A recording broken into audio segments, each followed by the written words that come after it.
up, savages? Terrence Pop here with another episode of Live from the Lair. And tonight, I'm a little spun up tonight, gentlemen, so this might be a good actual show to watch. Let your friends know.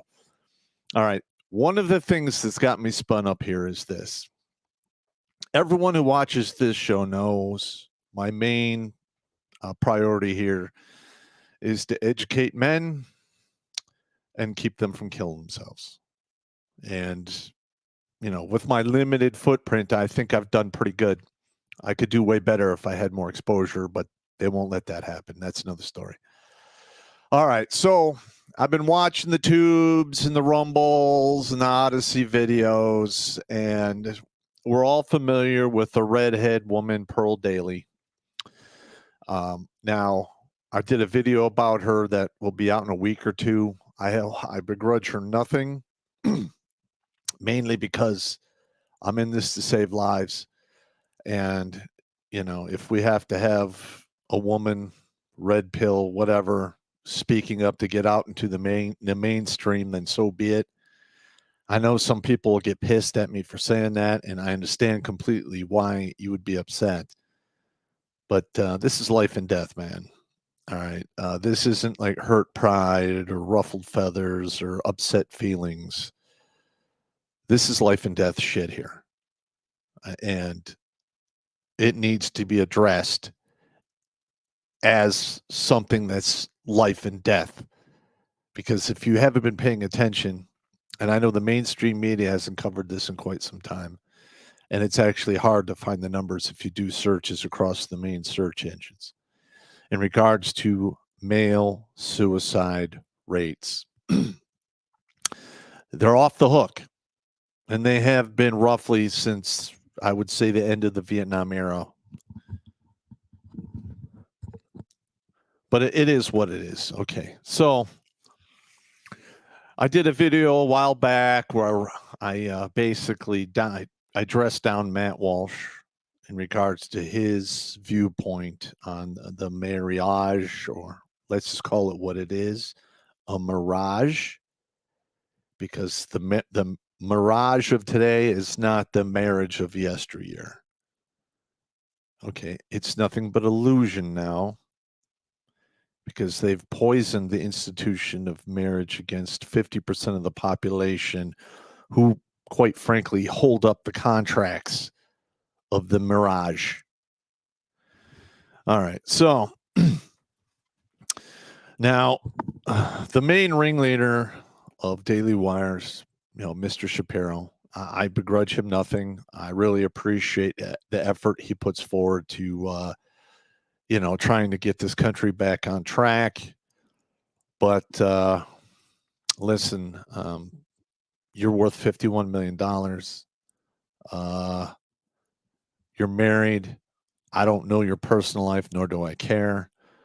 But, you grew up with the silver spoon in your mouth. You were on TV playing some kind of violin when you're like 12 years old, and you went to an Ivy League school.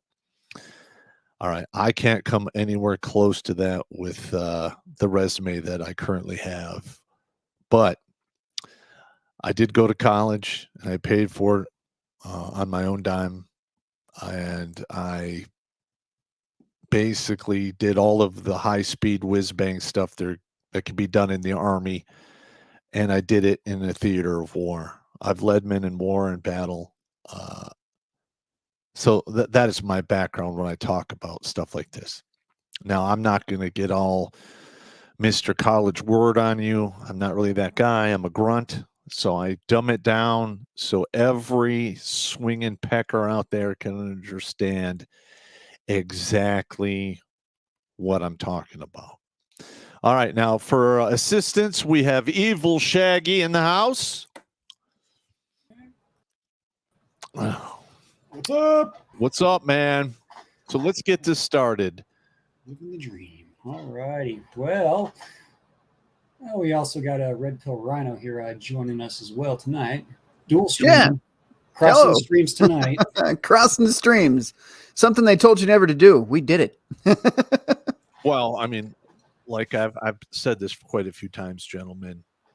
I'm trying to turn this into at least a men's network, where we can get together and talk about this kind of shit, and maybe get the word out to more people so I can get more numbers on that board. Hell yeah, absolutely. Oh, let's see where to start. Well, let's just go ahead and start with the man of the hour, Mr. Shapiro, and his marriage here. But is there a reason why Ben Shapiro's wife is so notoriously private? Ben Shapiro made a public presence in the world of politics, but his wife, Maura Shapiro, is much quieter. It's probably because she knows her place and doesn't want to get in the spotlight. All right, now, but the thing is, the minute you say she knows her place, then all of these feminist women are going to start cackling and screeching like hyenas. Well, that's what we do. We like to spin up the feminazis. But who is Ben Shapiro's wife, More Shapiro? Fast-paced world of politics often results in popular candidates and rising stars. And then, of course, there are celebrities who run for office themselves. Ben Shapiro has become incredibly well known over the last 10 years. While he focuses on his political opinions, he does bring up his personal time. He does bring his personal life up at times. According to The Sun, Moore and Ben Shapiro's relationship most likely began in 2008. At the very least, that is the year that they tied the knot. They only dated for 3 months before getting engaged and seem to have gotten married soon after that. All right, stop right there. Stop right there. Okay. Could you say that one more time? At the very least, that is the year they tied the knot. They only dated for 3 months before getting engaged and seem to have gotten married soon after that. There's 2 ways I can address this. Number one, this might have been some type of arrangement kind of thing between families.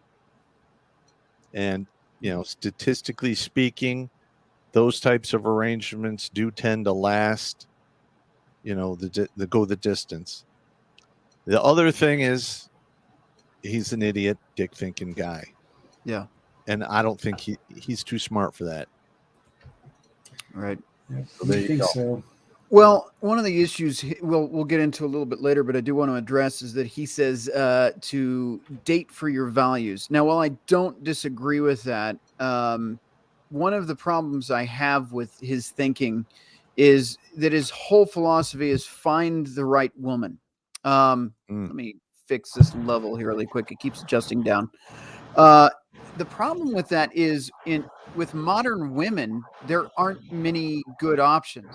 There really aren't. No. Yeah, you're right. Especially with the global, we'll try to correct language here, actual marketplace, right? They've got a device with access to every man on the planet in their pocket, in their purse. Yeah. And that's made a lot of them spoiled for choice, and they no longer are capable of being decent women, These women are international milkmaids. Yeah. They literally could pick up the phone and be milking a penis within an hour or two. Right. If they're willing to get on a plane, they could fly to the other side of the world and milk penis. Yeah. Well, and that's the thing. So when he says stuff like date for values and just find the right woman.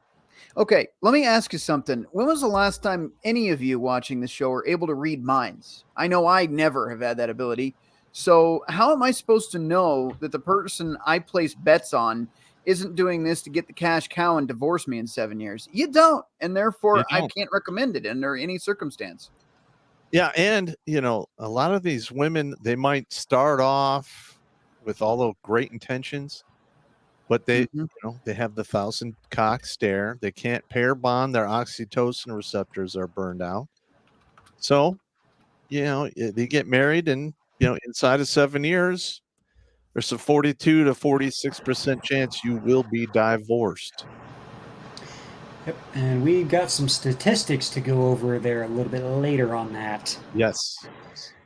But we'll go back in here. We'll see who Moore Shapiro is. According to health.usnews.com, Moore practices family medicine in Woodlands Hills, which is located in California, Kakistan. She has a degree from the David Geffen School of Medicine at UCLA. So she's a doctor. And he has publicly stated many times his wife is a doctor. Besides her medical career, though, little is known about Moore Shapiro. A couple of years ago, people began talking about whether Moore actually practiced medicine. In 2018, Ben appeared on the podcast The Conversation, which is part of the Daily Wire. The video is available on YouTube now. Who cares about that? Ben was asked, "Is your wife a doctor?" He said, "So the rumor is that she is.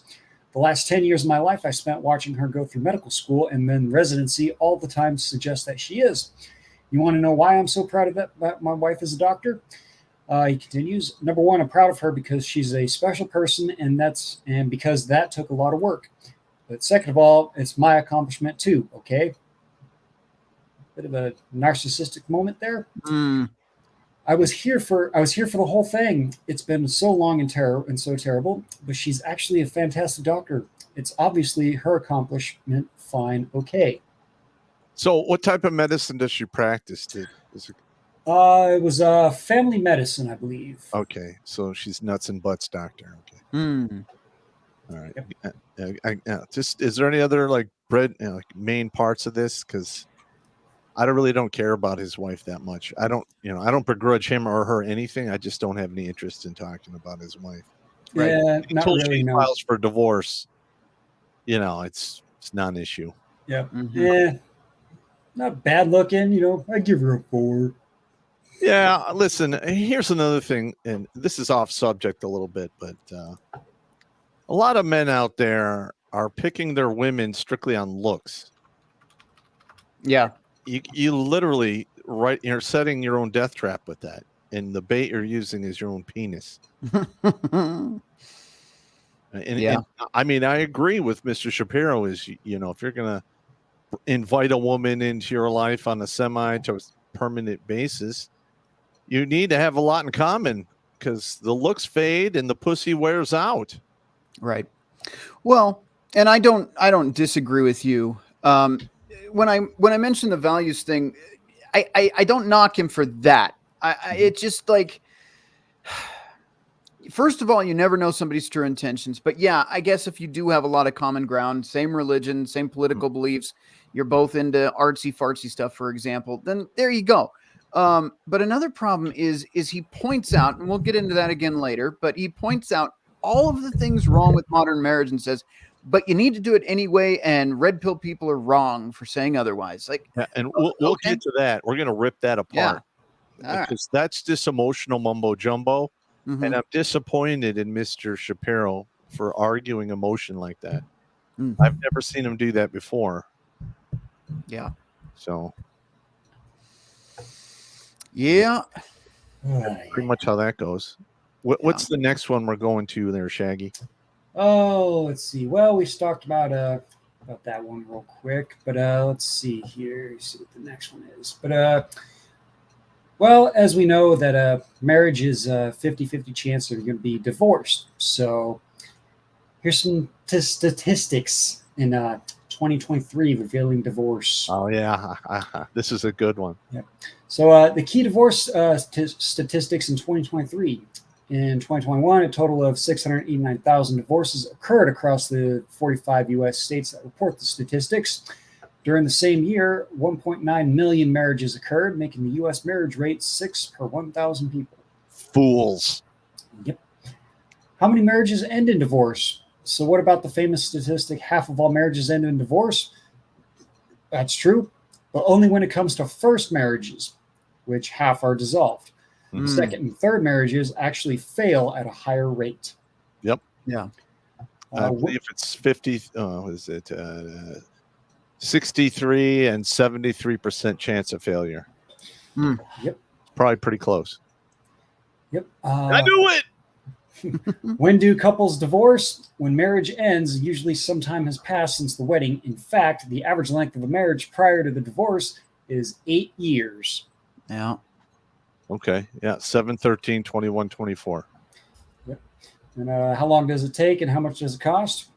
Of course, it takes time. Contested divorces usually take over a year to finalize, although simple divorces can be completed in as little as 3 months. Divorce comes at a big cost, with couples spending an average of $7,000 to dissolve their union. Yeah. Well, that's in this article. I mean, I've researched that, and it's weird because it's like 7 to 15K to divorce, and 7 to 15K to get married. It just amazes me every time I dig into the math. The numbers come out like this. So there's something to it. Yeah. Yep. Yeah. It's pretty expensive in this country to go in and out of that system. So I don't recommend it. I do not either. There's no upside. No. But what happens after a divorce? Many who divorce don't give up on the institution of marriage. A total of 64% of men and 52% of women get married again after their marriage has ended. And I need to bring that number to 0. Yep. Yeah. Because if you think you're going to get a better deal the more you keep doing this, you're out of your goddamn mind. Nope. Statistically, it gets worse each time, actually. Yeah, actually. And, the Redonkulas Regiment, we have the rule of half. Every time you decide to get married and she gets pissed off and you got to give her a house and half your shit every 7 years. I want half, Eddie. I mean, that's pretty much how it goes. And if you're just a normal working nug, it is absolutely devastating to your life. Just a bit. Yeah. And I mean, again, you place your bets on this one time. I can get that. Some of you guys are going to say, well, if that doesn't work out, then never again. So, okay. If it's something you feel like you have to do, one and done, but going back for seconds and thirds and fourths. Yeah. If you just like throwing away all your money, it's cheaper to buy a Jeep. Just saying. You might as well just get a ball peen hammer and just start crushing your own nuts. Yeah. Yep. Essentially. That goes. Yeah. Go up to the buffet there and be like, oh yeah, I totally want to have another plate of shit spewed shit on me. Oh, a whole marriage, a wedding is nothing but a funeral with a cake. Yeah. That's it. Because you don't know it, but the minute you sign that marriage contract, you're signing your death warrant. Yeah, and I've heard a joke about that recently. Just to paraphrase it, it was the whole, for women, a wedding's exciting, and they talk about their dress, and they get to invite their few fat friends to look, worse than her when she's in the dress, and then they get the cake and the fancy stuff. For a guy, if you hear guys talk about weddings, it's like talking about a funeral. And in reality, it is like there's no upside for men in this. There really isn't. And again, the old saying goes, and I know for certain religious groups it doesn't work because you have to buy the cow before you can milk it. But the cows are giving the milk away for free. Why would you invest that amount of money and that amount of time into somebody that could just, again, turn around and take even more of your stuff? Like that just seems insane to me. Or better yet, you're investing full value into to somebody who used to be a free sample. Oh, just think how stupid that is. Right. Yeah, absolutely. I mean, seriously, these women, they jump on the cock carousel. They just go hog wild. They have their whole phase, whatever. And they literally think they're going to walk back onto the lot and get Lamborghini prices. No. It's not going to happen. Yeah, they don't understand that either. Like, and it's been said a million times in space, but it still holds true. Like, a man's value is something that is earned over time. At 18, he starts off with absolutely nothing. He's pretty much useless to everybody, right? Whereas a woman, she comes out of the gate at 18 with all of her value. She's got the fit, feminine, friendly, fertile, faithful, all of that right out the gate. Over time, though, and especially with the more partners she has, that goes down.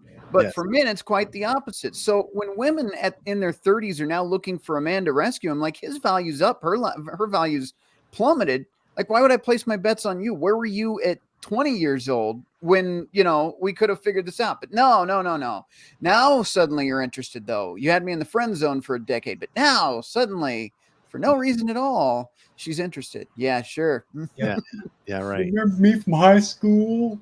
Yeah. He's back with 2 kids and 75 pounds. What they're treating you like is literally they're treating you like a plow cow. Mm-hmm. Life got hard for them. They got a lot of baggage and loose ends, and they need help. Well, guess what? They want to attach their wagon to you, and you do all the heavy lifting. And at any time, she can take half your shit. You're never going to be a priority because, she's already got a kid from another dude that, she got because she was giving away free samples. Do you have any idea how disrespectful and dishonorable that is when women try to pull that shit on a man? Yeah. Like, listen, respect and honor should be in the top 10 of every single man's psyche out there.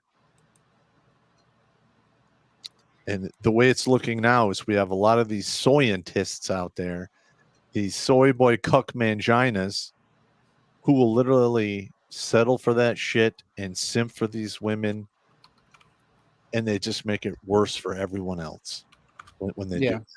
Yep. Yeah, we've got a couple more other things here we can go over this. All right. Well, I'll pop it up here. There we There go. we go. But the crude divorce rate versus refined divorce rate. You're going to like this one. Considering the divorce rate, it's helpful to understand there are two differences. Crude refers to how many divorces per 1,000 people, and refined refers to how many divorces per 1,000 married women. Hmm. The refined divorce rate is often to believe be more accurate when measuring a per population basis. Changes in marriage trends could affect the data and rates on divorce. However, a growing number of same-sex couples marry. Divorce statistics based solely on divorce per married women become way less relevant. Mm-hmm. Now we get into the trends over time. This is where you're going to like it because this is where Pop comes up with his numbers. Let's see. Both the marriage and divorce rate have declined over time. In 2000, a total of 944,000 divorces and annulments occurred. Crude divorce rate was 4.0 per population during that year. By 2021, it had fallen to 2.5 per 1,000 population, with just 689,000 people getting divorced that year. Marriage rate has declined too, dropping from 8.2 per population in 2000 to 6 per population in 2021. It's actually 5.1. They've actually got the graph here, but we'll scroll down here just a little bit farther here. Third marriages have the highest divorce rate at 73%. Called it! Yeah. Many people accept this, accept it as fact that half of all marriages end in divorce, but as mentioned above, this applies to only the first marriages. Those who wed multiple times face a higher rate of divorce. In fact, 67% of second marriages end, and 73% of third marriages are dissolved. Yeah, it's a little convenient that in this video we have later on, Ben only wants to acknowledge the 40% of marriages that fail, which is the first. That he doesn't want to acknowledge any of the others that come after. So there is that.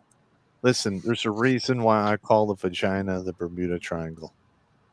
Because it will destroy and consume virtually everything you put in there, and you will never see it again. Money, houses, cars, careers, children, everything will get caught in that Bermuda Triangle, and you will be a hurting unit. Just saying. Yep. Yeah. And then we got 40% of new marriages include a partner who is remarrying. So that's a 67% chance that a second marriage is going to fail. And here's another thing they don't really talk about in this stat, because I've looked into this one before. Second and third marriages have complications, and they're called stepchildren. Mm-hmm. And when those stepchildren are involved, it literally makes staying in the mirage almost impossible. Because stepkids can be dicks and bitches. I'm just going to say, just saying. I've had lots of friends get remarried and have to deal with stepkids, and it's a pain in the dick. Yeah. Yep. Worse than a pain in the ass. Yeah. You know, I again, and I've been down that road myself. Like, there is not a worse bet that you can take than to date or marry a single mother. And look, here's the thing. Let's just say everything goes well for a couple of years. Worst case scenario is still pretty bad, right? Besides half your stuff, you're also going to form an emotional attachment with a child that you have zero rights to. Mm-hmm. So when that goes south, you don't go through one breakup, you go through two heartbreaks, okay?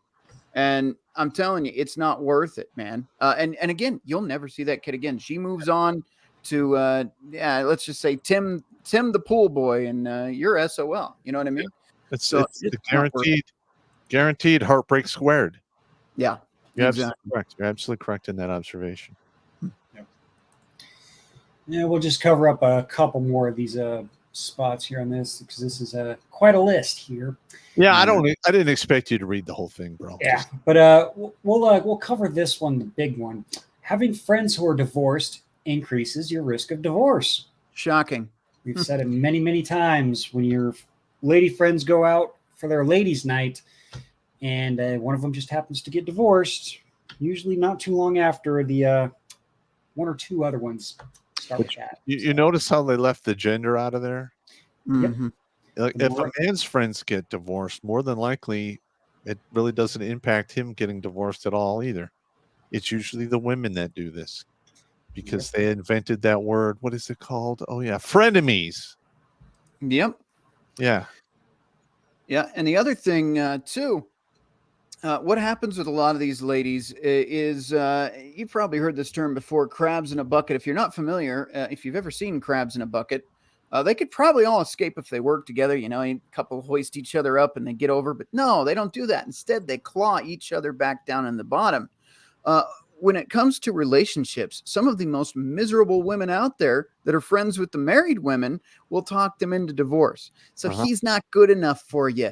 You know, he's this, that, you've heard every name in the book, abusive, narcissistic, controlling, whatever. And they'll gaslight their married friend into a divorce as well. So, you know, if she has any single friends and you're married or in a relationship with her, good luck, man. You're on borrowed time already. Especially if she goes out on girls' nights, it's game over at that point. Yeah, listen, if you're a dude and you're on your frame, you need to shut that shit down or just jettison her.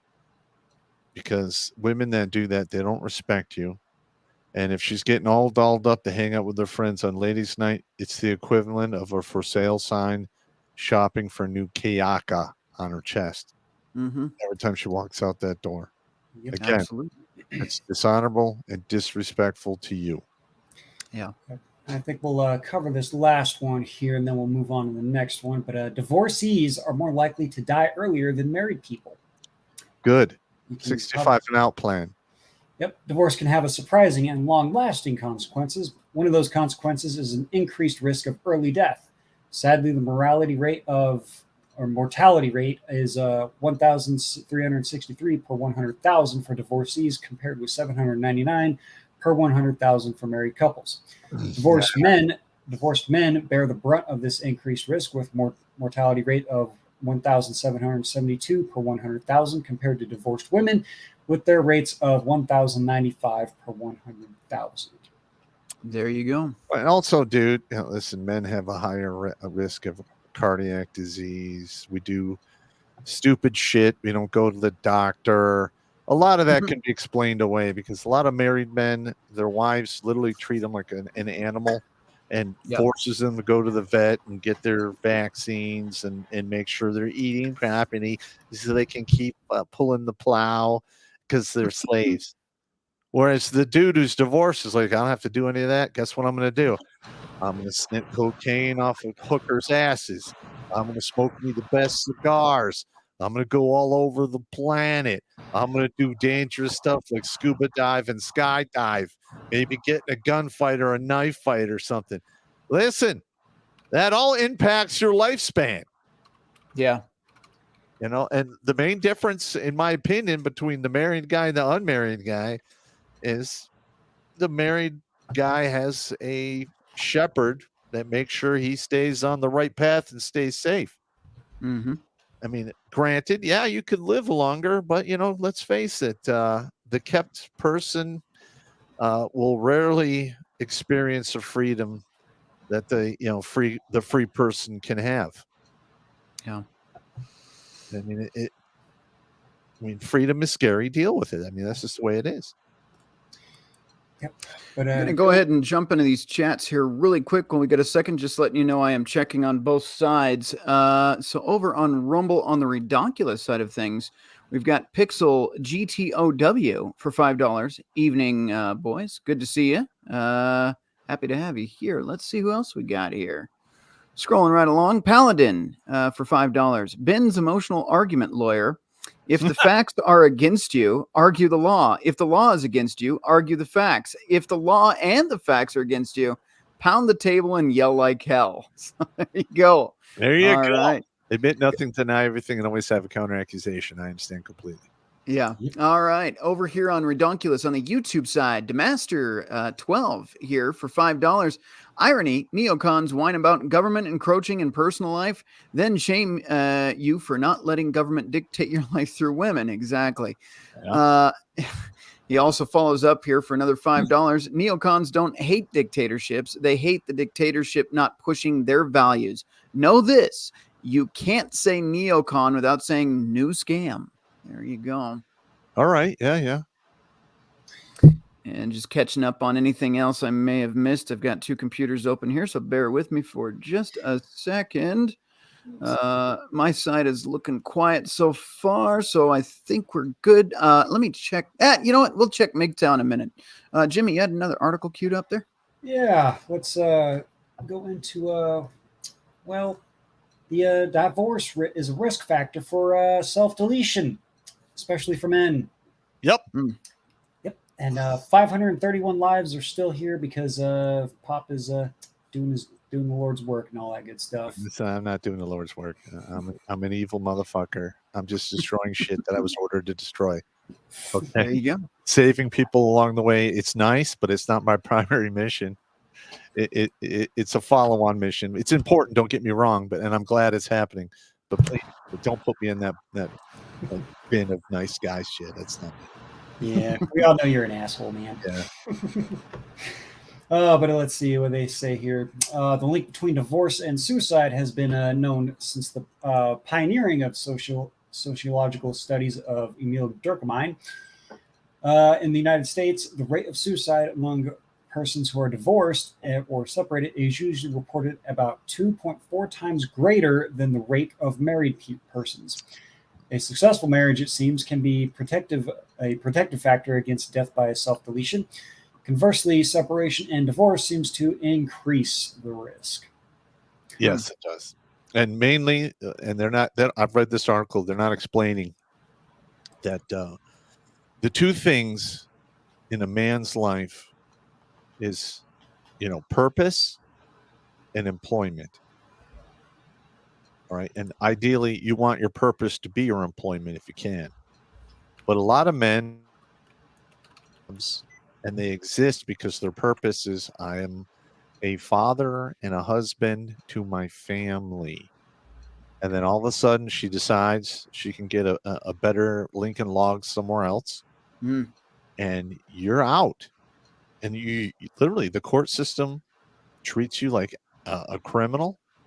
You are basically you become the wart on the ass of humanity at that point. And a lot of men, that's just a bridge too far for them, especially processing the loss of a wife, losing their house, maybe being homeless. And then every time you go pick up your kids and drop them off, you process that in your mind like a death. So, it's incredibly unhealthy for your thinking meat. Right. Yep. But let's see. They go on here to say, I'm going to butcher this, but I'm going to try to say it.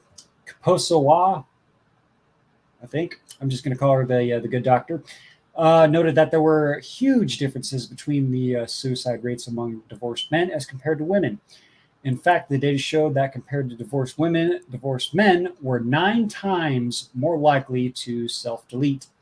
Yeah, and what they mean by that is for every woman who successfully splits her wig with a Magnum, 9 dudes do the same thing. Yep. And men usually tend to take the most violent and most effective way, while women tend to do it the least painful way. Yeah. And they usually are able to be resuscitated, so they use narcotics, sleeping pills, alcohol, that good stuff. Men, well, we just go with to putting in some dark humor here. We go out with a bang. Correct. Yeah. Summing that up. Yeah. Unfortunately, women are good at trying it. Men are very good at succeeding. There's the difference. And that's typically how men handle everything else in life. Men are really good at doing things, and women are really good at trying things. They're not the same. No. But they say the 9-to-1 ratio dwarfs the 3.5 to 1 male quote unquote advantage we typically see in self-deletions. In 2017, for example, 36,782 men self-deleted versus 10,391 American women. Clearly, the disparity in deaths among divorced males is simply not the result of men being generally, quote unquote, more self-deleting than women. Therefore, something more is than the typical explanations for the male to female imbalance in self-deletions. Let's see. Men choose more lethal means. Men are more likely to abuse substances. Men are more aggressive. IG or etc. is at work. Yep. So I think we pretty much covered everything on that one there. Yeah, we don't have to read the entire article. I don't want to bore everyone out there covering this shit. Fair enough. Listen, my thing is this: is Daily Wire is competing for a major position in the mainstream media, apparatus, and I'm very upset that they're following in with all of the other networks out there by pushing this propaganda. All right. Now, one of the main reasons I think the Daily Wire is so animate about men should still get married, blah, blah, blah, is I think they're scared to death. And they literally want men to get married despite all of the the negative aspects. And it could quite possibly kill you with, hopelessness and the loss of love and what have you. Yeah. All right. Now, when you're willing to put people in a situation where you don't give a shit what happens to them, but what happens to them benefits you, there's a word for that. It's called sacrifice. Do not, gentlemen, pay attention to me when I say this. Do not be the sacrificial lamb for these fucking idiots. All right? Make your own decisions.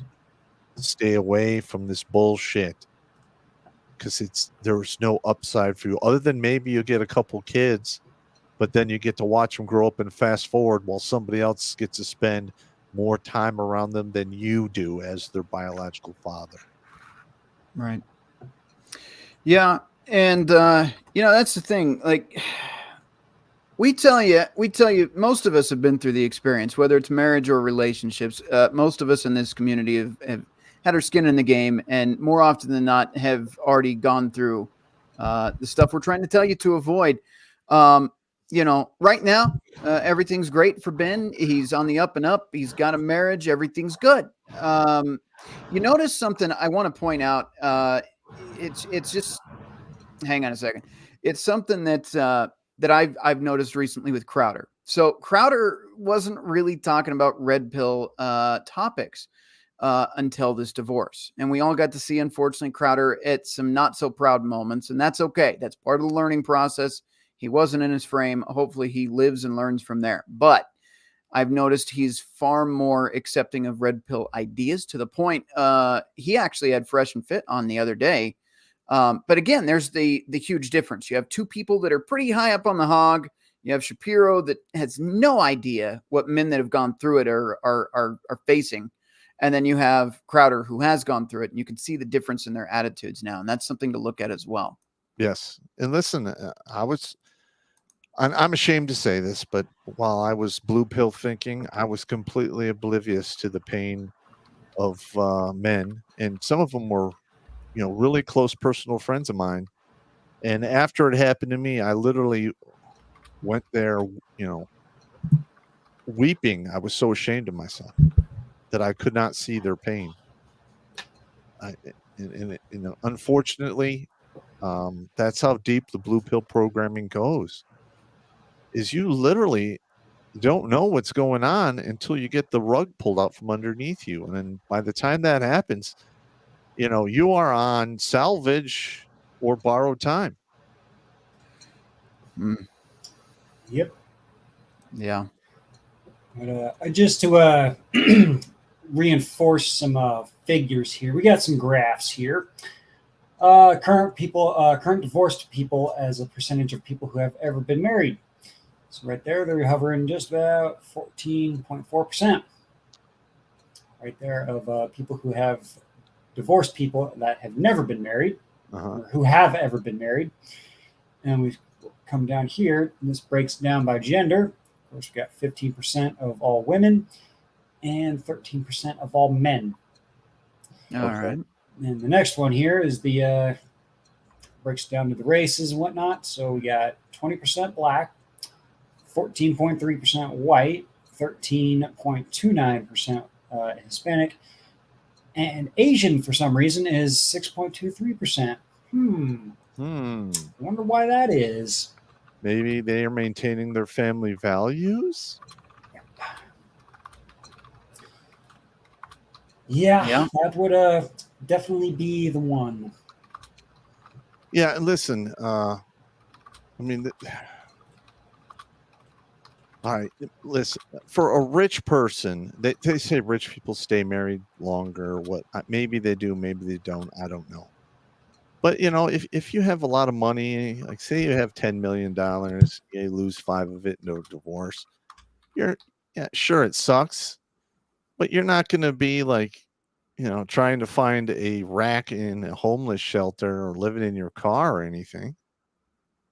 Whereas, between divorce, child support, alimony, medical, and daycare and all the other horse shit that goes along with today's day and age, it is possible for you to be working a 6-figure job and living as you are living in poverty because they take all your money from you.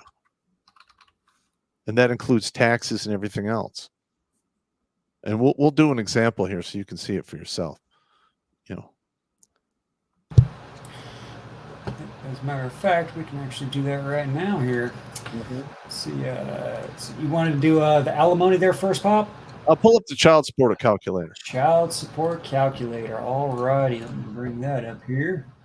Yeah, and the reason I'm doing this is so you guys can see the goddamn numbers, and we're not talking about terms that people can't really equate to. All right, when you see the numbers in black and white, it erases all doubt why you should not ever get married. All righty. So should we just go ahead and don't jump into this one? Yeah. Guess we'll do the national average, which is normally 2.5. So I guess we'll just go ahead and round down to 2. Two kids, yeah. All right. What's the monthly income there, Pop? 7,500. I believe that's 90,000 a year. That's upper middle class. That's dual income, correct? No. Nope. That's okay. Individual income. This is net monthly income of non-custodial parent. Okay. Just put down 1,500. Just she's a Section 8 animal. Right. Let's see for this one. Yeah. All right. Next one. Monthly cost of family group health insurance paid by non-custodial parent. All right. Just put $400 in there. 100. And monthly cost of daycare. Well, if you're not the custodial, you don't. Why don't you just put like 150 in there? 150. Okay.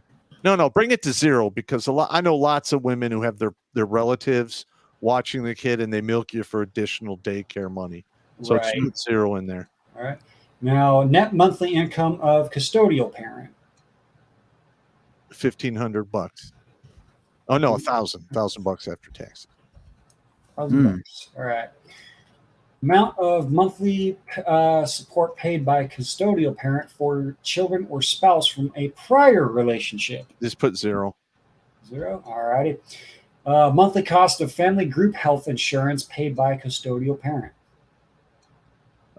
Didn't we already answer that one with 400? That was for non-custodial. For the custodial, just put 0. 0. All righty. Monthly cost of daycare paid by custodial parent. Put down $200. $200. I mean, every dude I know who got divorced got hosed for this daycare bullshit while the person's relatives were watching the kids. Yeah. All right. Yep. So let's see what does that come out to? Let's see. Under this scenario, your monthly child support payment would be $1,571. So $1,571. Okay. Wow. $1,571. All right. Let's do the alimony. All right. Now, for those of you that don't know, child support and alimony are completely different. there are laws in the books in most states where there's a cap at how much they can get in child support from you. Doesn't really exist for Alice isn't horny anymore money. I mean, I'm not a lawyer. I could be wrong, but that is my understanding. Alrighty, for the alimony, let's see. Gross salary there, Pop. Let's see. Here's some numbers. 90,000. 90K. All right. And net salary. 75K. That is for the payor. Now the payee. 15,000 a year. 10,000 a year, and net salary. 10,000, because you she doesn't want to mess with her benefits. 10,000. All righty. How long were they married? 10 years. 10 years. 10 years. Calculate. That is an average of $1,878 a month. Wow. Okay, you combine those two. All right. And that's 78 months, so 6.5 years. All right. So hang on. So let's just do the math here. All right. So you're making $7,500 a month, right? Let's just do the math here.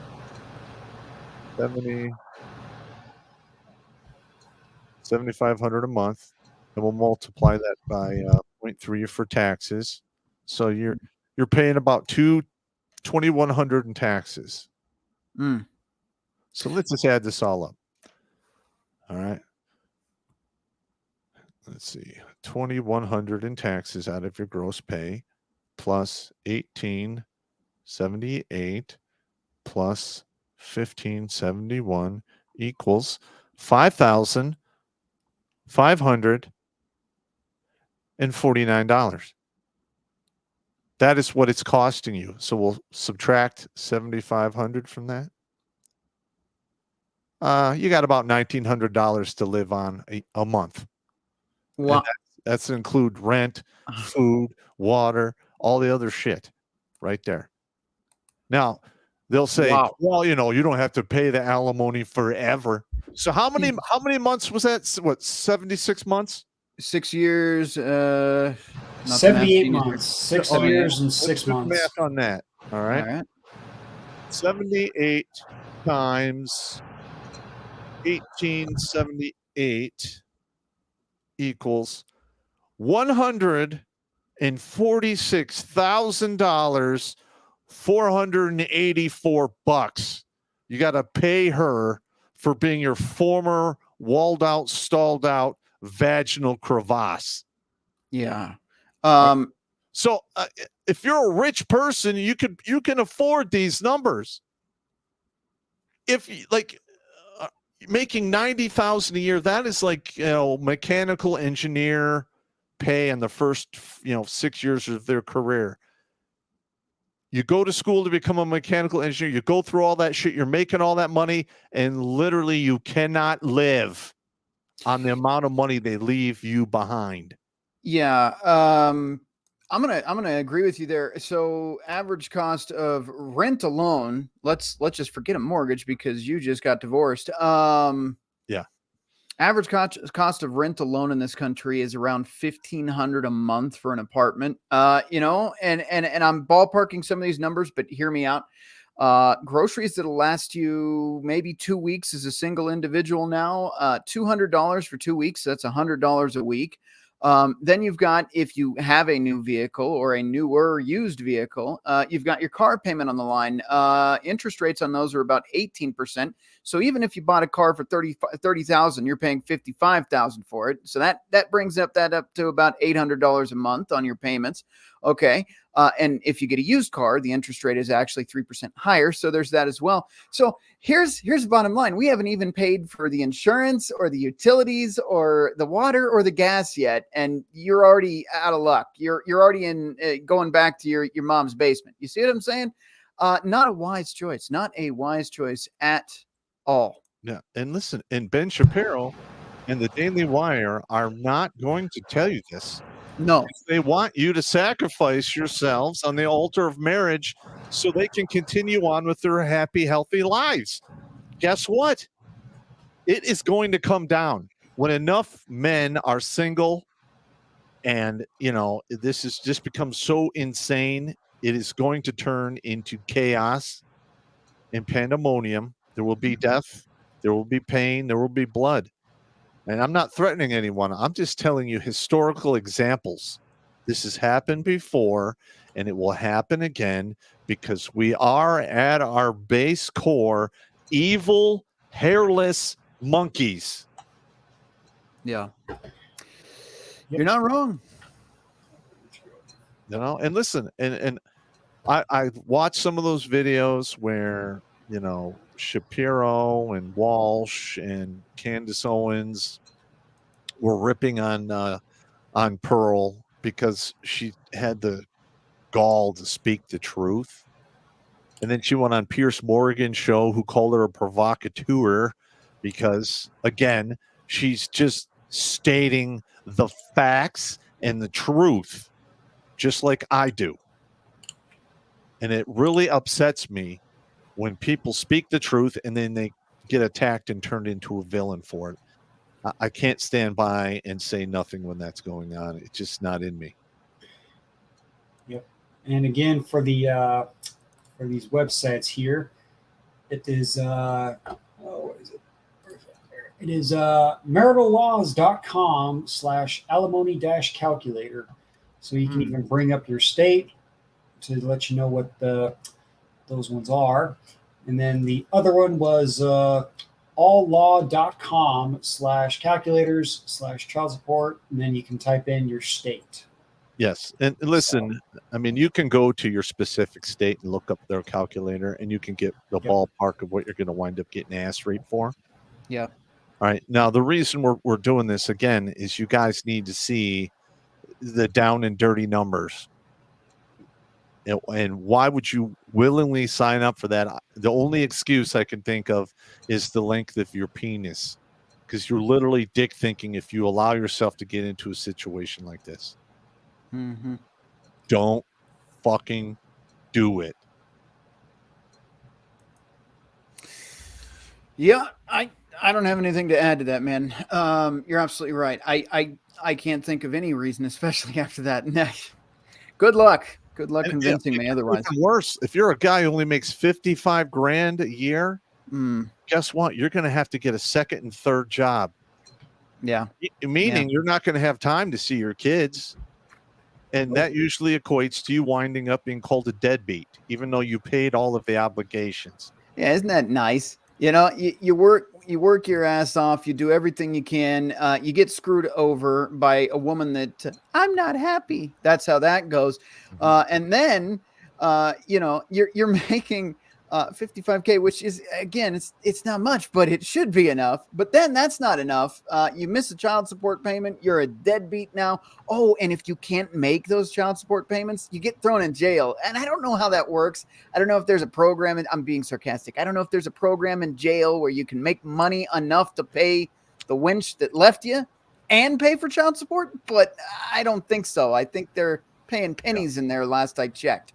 Yeah, and because of this unfairness, I am shocked that there isn't a barricaded gunman across the street from every court in America 24/7, 365. Yeah. This is so fucking unfair. I have no idea why we haven't had a mass, rising because of this is insane. It is absolutely insane. Yeah. And I was going to say to crack a little joke here to bring up live it up a little bit. But I mean, yes, it is very, very sad that a man has to get 2 to 3 different jobs just so that he can pay his bills so he can stay out of jail. But I mean, at least he's producing to the the inflated jobs counts. I guess, yeah. Because apparently this administration is counting people with multiple part-time jobs as a full job. Yeah, or so I've seen, so I've heard. No, well, you might be right on that, but my answer to that is no. And I this argument's been made, and I'll save this for another show. But Look, you should not have to spend your entire life at work just to have a roof over your head that you never see. You shouldn't have to spend your life at work with 2 or 3 jobs just to support your children, right? That's absolutely nuts. But again, they can fudge the numbers and get away with it. You know, they're screwing the American people. They've eroded the middle class at this point, and people are fed up, and I don't blame them. All right, so let me get the camera ready, and we'll do a quick review. Oh, yeah. All righty, while Papa's doing that, I'll jump into some super chats here. Cool. Looks like got a Pixels G-Tao over on Rumble with $5. Says average modern women out whore the whores of the old. Ben, should I marry a non-virgin? What? It's never been done before in the done for the 99.9% of human history. I think Ben is very progressive. Is he now? Sounds like it. Either that or he just likes to shit on men because it gets him money. Yeah. Let's see, jumping over to YouTube side, we got Alex Petino over here. He's got a couple of $5 in a row. His first one is I call Ben Shapiro, Matt Walsh, and all them ID10Ts the blue suppository community since they tried to shove sheet up men's asses. Yeah. I'm trying to get this. I'm trying to figure this out here. So. Yep. No worries. And Alex's second one here says, just so you know, in Texas, there is no alimony unless the child has special needs. That's the only way you'll pay alimony in Texas. Winning. There you go. All right. Jumping over to MGTOW on the Redonkulas side. Villainous Jack for $13. What about gerontologic marriages? I know a dude, Lord of Thunder, who is nearing retirement and wants to marry a retired woman because he likes her. But I think it is about being able to see her when she winds up in the hospital. Wow, I can't even pronounce that word. Gerontologic. I assume that's just marriage within a church outside of the government or something. I don't know. It sounds like old people talk. Yeah, I would say no. I would just say no. Period. We have Link Soyjack here in MGTOW for $10. Jesus did not sacrifice himself to serve the devil. Neither will I, and neither should you. Absolutely. He says, fuck the society, fuck the cuck churches, and fuck all the elite boomers that want to prop up this society on the corpses of divorced men and abused children. Correct. Yes. All right, let's get through this review here. All right. All right, here we go. So here's the death trap of the mirage. I'm trying to give you the hints so you can avoid the death trap known as mirage. And the reason I call marriage a mirage is you think you're going to get something that looks really good off in the distance, and you walk out into the desert, and then you eventually die. And you never find what the mirage is actually promising you. All right, so your first marriage, you have a 42 to 48% failure rate, and that will usually happen within the first 7 to 8 years. I have 7.8 here. All right. And if you're stupid enough to do it again, there's a 63% chance of failure, and that one will last 7.3 years. So there's like a weird number here. 7 keeps coming up. If you're dumb enough to do it again for the third time, 73% chance of failure, and that one will last on average 5.4 years, or 5.5 years if you round it up. All right. Now, the women file divorce 65 to 75% of the time, and then you can add an additional 10% onto that if you're with a woman who's college educated. These are the stats, and I'm just telling you right now, gentlemen, if you're a betting man, always bet the stats if you want to actually win. Yeah. All right, now, women get custody of those kids 85% of the time, and men pay child support 90% of the time. The man is the one assigned with the child support obligation. All right. Now, I would argue that this number is light because when I was doing my research, I noticed like 6 to 7% of the time where men got custody of their kids, it was uncontested, meaning she didn't even show up in the court. So I think we should probably back that out. And this is probably, 92%, 93% of the time the woman gets custody of the kids. At what point can we file federal lawsuits against this system for sexual discrimination? Should it be 100% zero, 90%, 99% one? I think, 92, 93% to 7 or 8, it should probably fall within the litmus test of a sexual discrimination lawsuit against the divorce courts. Yeah. All right. Now, child support caps in most states at 60% of either your net or gross income. It depends upon the state. All right. Now, what they don't tell you is that's just for child support. That doesn't encompass alimony and medical insurance and daycare and what have you. All right. So alimony and medical are not included in this cap, meaning they can take, almost your entire fucking check, and there's fuck all you could do about it other than run or go to jail. All right. Is this sounding like something you guys should be doing? Fuck no. All right. Now, 5.1 out of 1,000 people are getting married as of current year. I'm going to bring that number to 0 or as close to 0 as I possibly can, because I'm tired of burying you guys because you're basically signing blank checks with your P-Nice that you can't cash. Yeah. All right. Now, men after a divorce are 8 to 10 times more likely to self-delete after divorce compared to women, meaning for every woman that succeeds in, hurling herself into oblivion and turning in her meat suit for the mineral deposits, 8 to 10 men will succeed at doing the same thing. All right. Now, we saw the numbers, the child support, the alimony, all the other shit. 60.6% of everyone out there living rough and homeless are men. And they're out there for a fucking reason. And that reason is simply this. The system doesn't give a shit about us as men and is more than willing to let us live in the street until we fucking die or throw us in jail if we don't perform. My advice to every person watching this video is do not fucking participate in this in any way, shape, or form. It has to come down. This is so fucking unjust. I literally can't believe why more men aren't, freaking out over this. Maybe it's the slow roll and slow boiled phenomena where you throw basically a frog into a pot and you start boiling the water and he won't really notice it until he's dead because you are slowly bringing up the temperature. I think that's what they've been doing since the 60s to us men.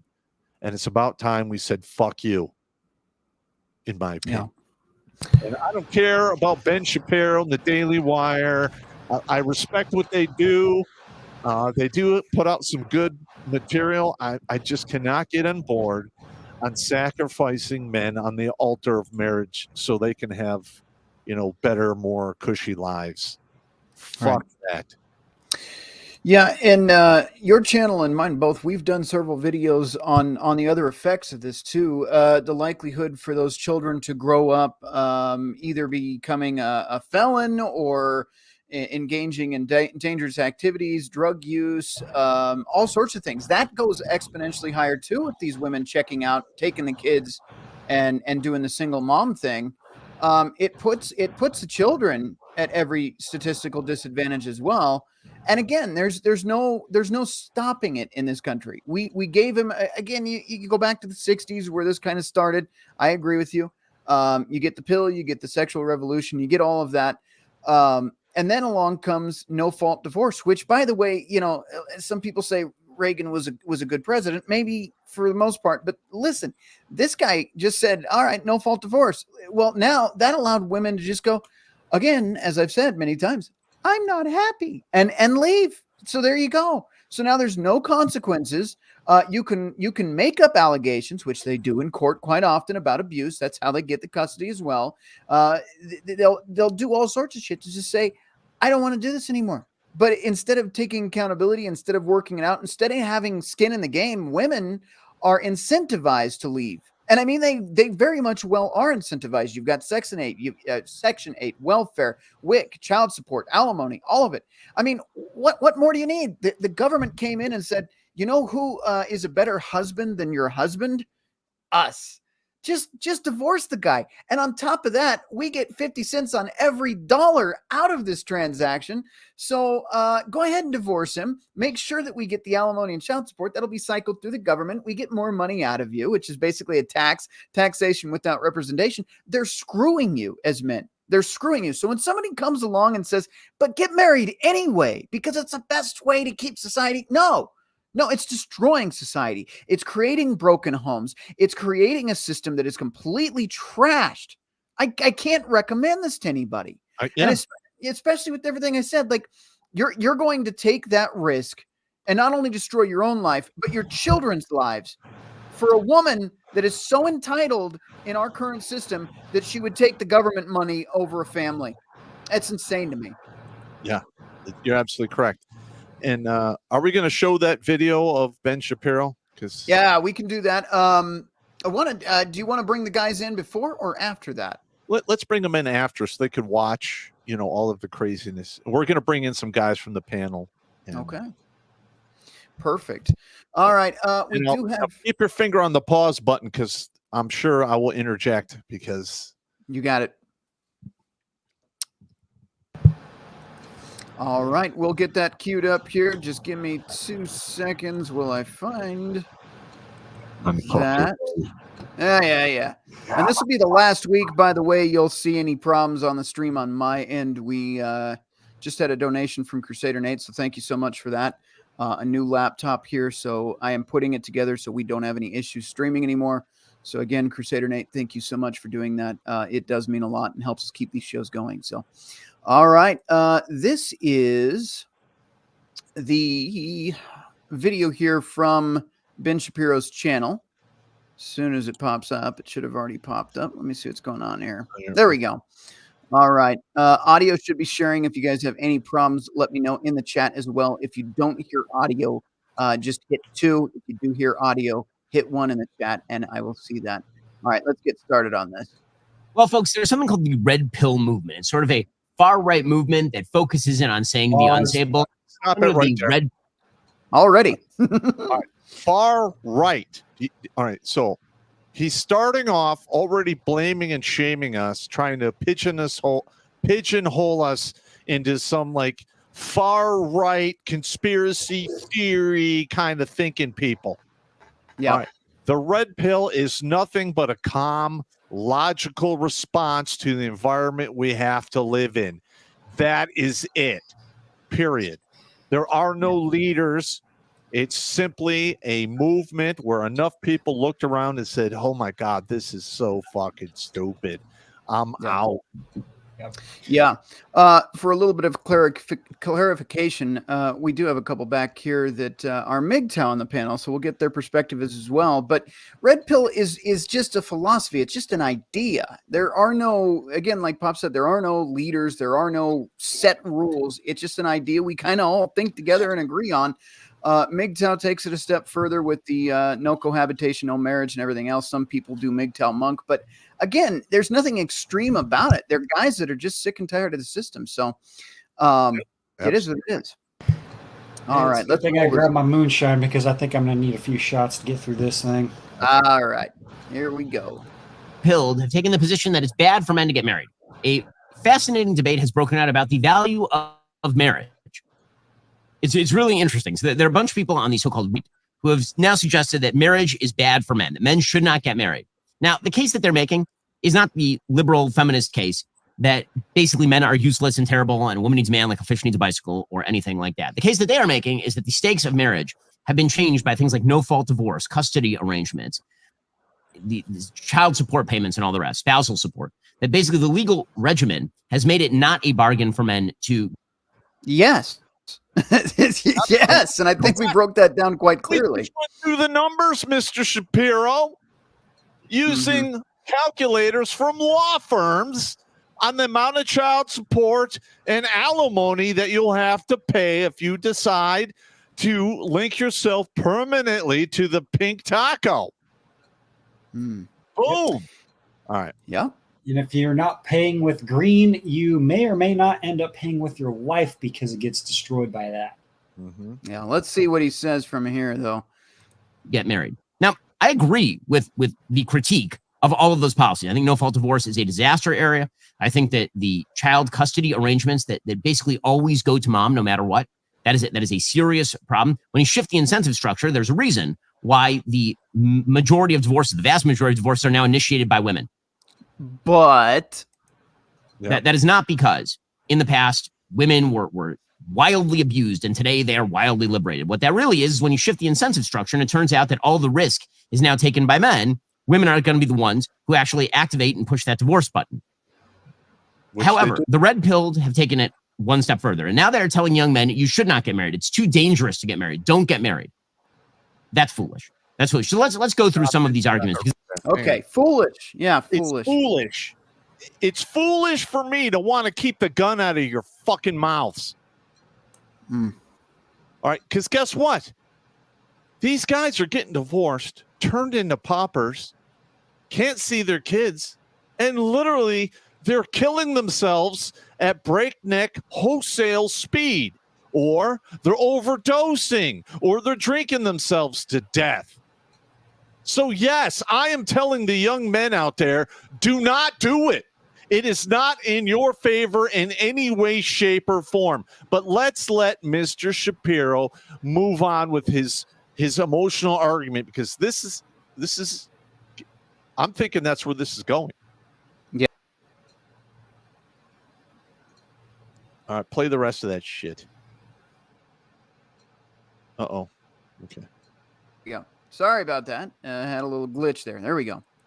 Because they become very popular on the right. So let's start with Pearl Davis. So Pearl Davis is an anti-feminist who has become pretty popular these days. A lot of people label her sort of a female Andrew Tate, although without the checkered past. And here is Pearl Davis talking about marriage. All right, and I do want this part as well, because what she says is pretty good. This mic level just keeps adjusting down for some reason. Sorry about that. But it's interesting that, you know, he just uses a blanket statement to begin with. Foolish. It's just foolish to tell men not to get married. Well, again, when you have statistics, facts, and data on your side, I don't think that's foolishness. I think that's logic, right? But I do want to go over what Pearl says here, because, you know, I agree with her. There's nothing here she says I don't agree with, really. All right. The TradCons, Daily Wire, conservatives are saying that Pearl's just a doom and gloomer who lies about stats, just focuses on the negatives, never the positives, and all the men complaining are just crybabies. And so one day he comes home and he finds out that his wife had called the police on him and told them that the first time they hooked up 10 years ago, he had quote unquote raped her. And the truth of the matter is, when a man has children, they're not his kids. A man has no way to have children and those kids be actually his. They're always hers, because the courts give the women custody 90% of the time, and rich men are really the only ones that have the money to fight it and the time. So I ask the Daily Wire, Jeremy Boeing, Matt Walsh, is this just crybabies? Are they just they're crybaby, weak men who don't man up and want to risk that? So, you know, it's interesting because instead of demanding that the laws change and demanding women face repercussions for doing this stuff, you guys demand that men need to step up and take part in a system that discriminates against them. You say, oh, Yeah, and I want to jump in here really quick. I've been, and I know for certain that Shapiro doesn't read anything on his social media, but I've said the same thing for weeks now, which led to the idea for this video.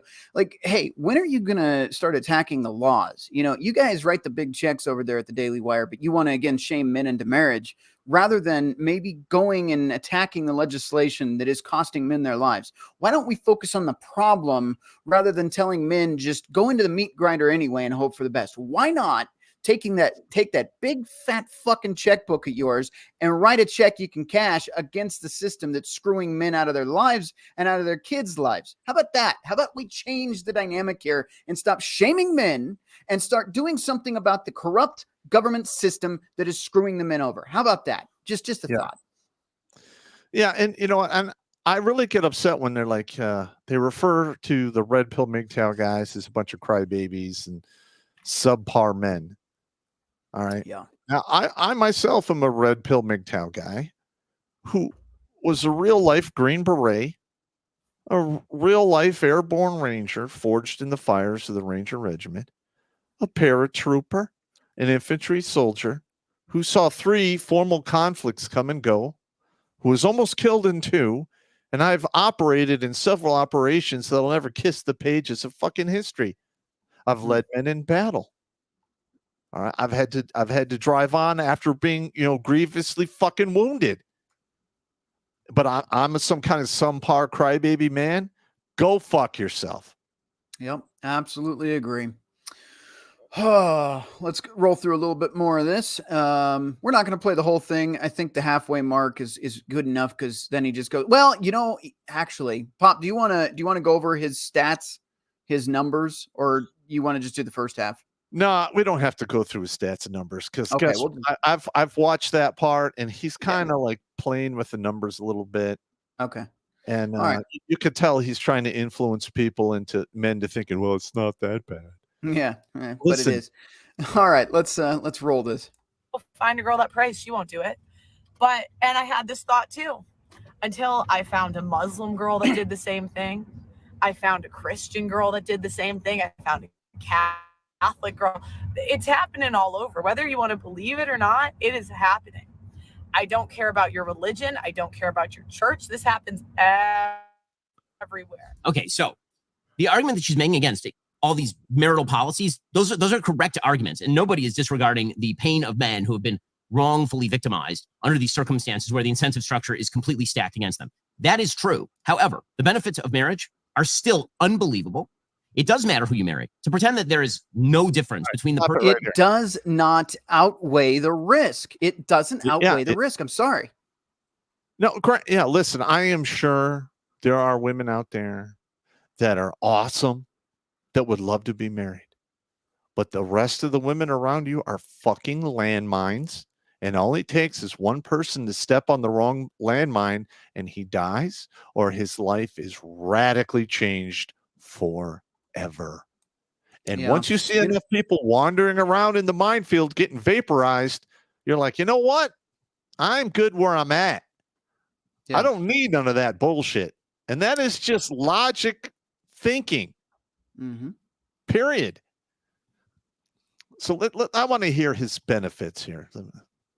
Yeah, and I do want to point out before we roll back into that, look, if you want a relationship, nobody here in this space, nobody is, well, I mean, unless you're doing the monk thing, and then it's fine, it's a choice. But nobody's telling you can't, right? Nobody's saying don't date, don't ever go on a date with a girl, don't ever do it. I'm going to tell you the risks. I'm going to tell you all day long.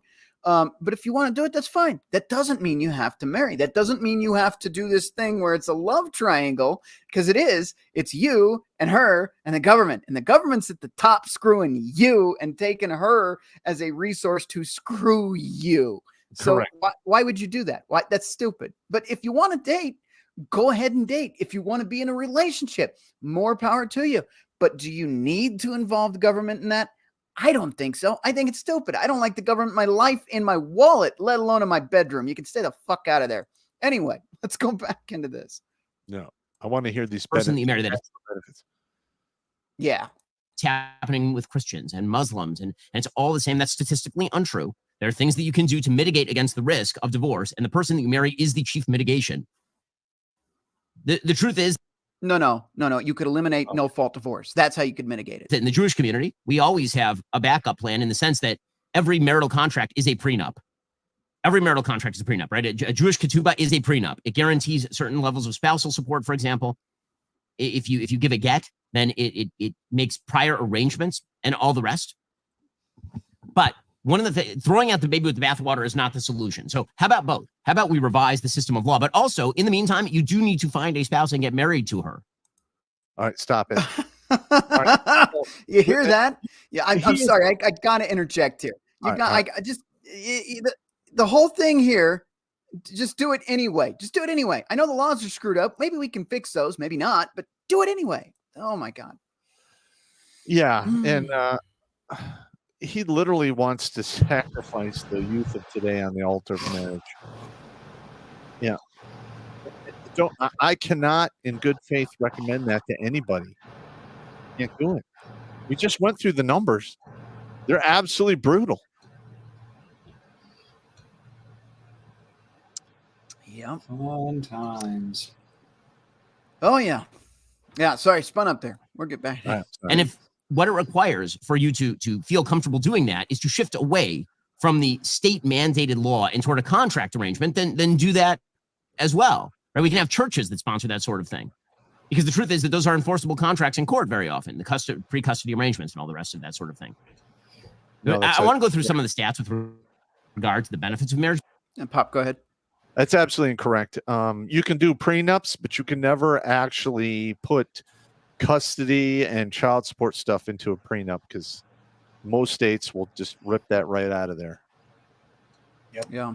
And I think he's referring to whatever religious he's like a balls deep Jew, so yeah, but it's like good for him. I'm glad. I'm glad it's working out for him. I really am. I'm not going to take anything away from him, but I cannot, in good faith, just tell a bunch of dudes like, go ahead and do it anyway. Yeah. No. Well, and the other thing is, like, I don't care what religion you are. I really don't. Do whatever you want to do. But if you think for 1 minute that the government is not going to try to get in your pocket because you held up the God card, like, I'm sorry to tell you, the government does not care about your God card and will still take your money. So that's absolutely correct. Good luck. No fucks are given by the government. No, we got a few more minutes and then we'll wrap this one up and bring on the panel. Because I think that it's also possible to exaggerate how bad things are for men. That doesn't mean they aren't really bad for men who end up divorced, or that women aren't divorcing men at an incredibly high rate overall, or the women aren't initiating the vast majority of divorce. Like, again, I agree with men. So he's saying we're exaggerating. All right. So with those numbers that I just did, when we did the child support and alimony, I was using calculators from actual law firms. That is a fact. Those numbers happen. I am not exaggerating shit. Yep. I'm not a liar. I have no tongue for it. From the very beginning when I started this channel, I gave my opinion. I told the truth. I put the sources on, underneath every single video. So if you didn't believe what I was saying, you could read it for yourself. And hell, if I'm wrong and you had some counter, studies or stats and you send it to me, there's been on a few occasions where I'm like, you're right, I'm wrong. I'm not a stick in the mud guy. I'm not a liar. And I'm not exaggerating shit. Yeah. Yep. That frustrates me as well. This is that kind of arrogant attitude where he's right and everybody else is wrong because he doesn't agree with our views, which that's fine. Again, ours are based on fact, logic, reason, and not emotion. So just saying. Many of the critiques of current marital law, I agree with a lot of that stuff. The problem is that when you take it so far that you say that the solution for men is to not get married, now what you have done is you've created a second order effect where unmarried men become actual menaces. Okay, the reality is that men. Here we go. He's absolutely about correct. No, listen. He's absolutely correct. And I said this before. Historically speaking, when enough men don't have mates and have no stake in the society, it turns into mayhem. It's a historical fact. So he's not wrong there. And one of the main reasons he wants these men to step up and get married is he's terrified of that happening. Yeah.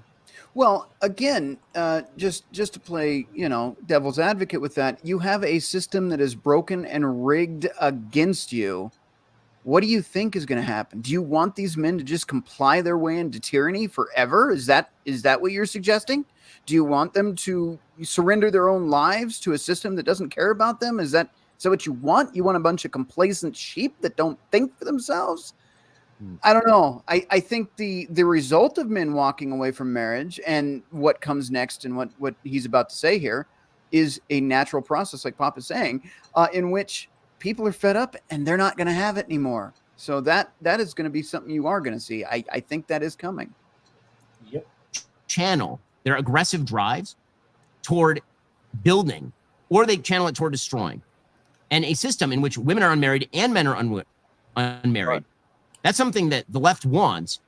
And if you acquiesce in that, then you... Hang on. All right. So, I mean, I am not the builder. I'm a destroyer. So he's kind of right in that regard. That's all right, Pop. You'll destroy it. We'll rebuild it back better. Yeah, I got you. Yeah. You actually end up destroying the very fundamental basis of society that allows for the growing and building of a society beyond the leftist principles. My answer to Pearl is both and. But yes, get married, and also we should work to change those laws. But by the way, the way that we date has an effect on how we get married and who we get married to. I mean, when I dated my wife, we went in knowing as we began to date that we were not going to sleep together until we were married. We knew for a fact that we were going to have long conversations about things that mattered. And this is, by the way, the best available data suggests that this is how you end up with a tangible, durable marriage. Yes, and that's all fine and well, except for the girl next door now has an OnlyFans account, and most women your age or younger have more bodies than the Empire State Building would know what to do with. All right? So There's a problem there, right? Not every woman that you meet, very rarely actually, is she just going to be a virgin when you meet her. That's not going to happen. I mean, maybe out in the middle of nowhere somewhere on an Amish little, plot of land, but not in modern society. So that's another problem. Yeah, that is. That lasts a very long time is that everybody has to be committed going in. That value, when you put values at the center of dating, that obviously doesn't mean that you're going to be impervious to the possibility of divorce, but it does mean that your chances of divorce are really a lot lower. Now, I don't want to rip on Pearl here, and I don't think I am ripping on Pearl, frankly. But there are a bunch of other people who are making similar claims. So, for example, Brian Atlas was on the Whatever podcast, and here he was talking about marriage. Would you consider a prenup? Prenups are regularly thrown out all the time. They're typically non-enforceable, especially the longer the marriage goes on, the less likely they are to be enforced. Men get absolutely destroyed in marriage and in divorce. Financially, when it comes to the kids, women are more likely to get custody. And then also, if you do get a divorce, the financial cost of just getting the attorney, getting all that involved. If it's a contested divorce, you're going to spend mid 5 figures, 6 figures on attorneys. And you got to pay for her attorney too. 50% of marriages end in divorce. 80% of divorces are initiated by women. 90% if she's college educated. 90% of child support payments go from men to women. 97% of alimony payments go from men to women. You have no fault divorce. So a woman can cheat on you. She can still get half your shit. Okay. Again, a lot of what he's saying is true. The stats on... Yeah, No. It's not a lot of what that cracks me up about this. Everything he's saying, he just said is absolutely true. Yeah, and what cracks me up is he's aware of that, and then he's like, but get married anyway. Like, what the hell, man? I mean, we're almost done with this. I am so disappointed because I've watched this man debate people into the Stone Age, and here he is falling back on emotional arguments. Mm-hmm. I mean, I'm very disappointed. I really am. And I think the reason he's doing it is because the evidence is so overwhelmingly damning that there's no argument he could possibly come forward with other than the emotional argument. Yeah, it's unfortunate, man. It really is. marriage are not completely true. I'll go through those in just 1 second. Again, the rip on the divorce law is a good rip. It is a fine rip. And the answer is not for men to avoid marriage. All right. Well, I think Well, we'll wrap it up stop there. We've got it an there. ad anyway. And yeah, the next section was just getting in with Destiny, and I really don't want to go down that road right now. So, yeah, no thanks. but yeah, that's where we're at right now. I don't see his argument for marriage. It's everything's screwed up, but you need to get married anyway. And the only way to mitigate that is to find a woman with the same values as you and hope to God she doesn't have an ulterior motive at the end of it. Yeah, I did a Okay. comedy video last year called "Sell Me Marriage." Yeah. There's just no upside. No. It's so stupid.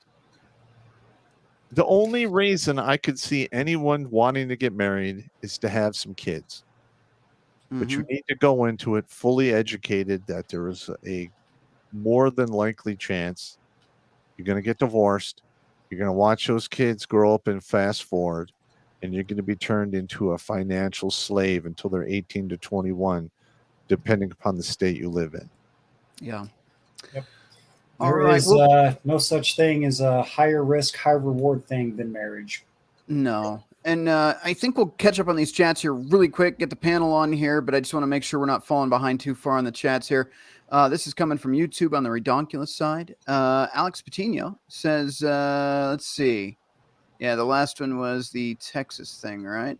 Yep. Okay, so we're at Jackson Whittier for $5. People who denounce the red pill are one divorce or bad breakup away from turning to it. So there you are. We are now caught up on YouTube. Moving on over to MGTOW again. We have Link Soy Jack for $5. All it takes to start a fire in a single spark.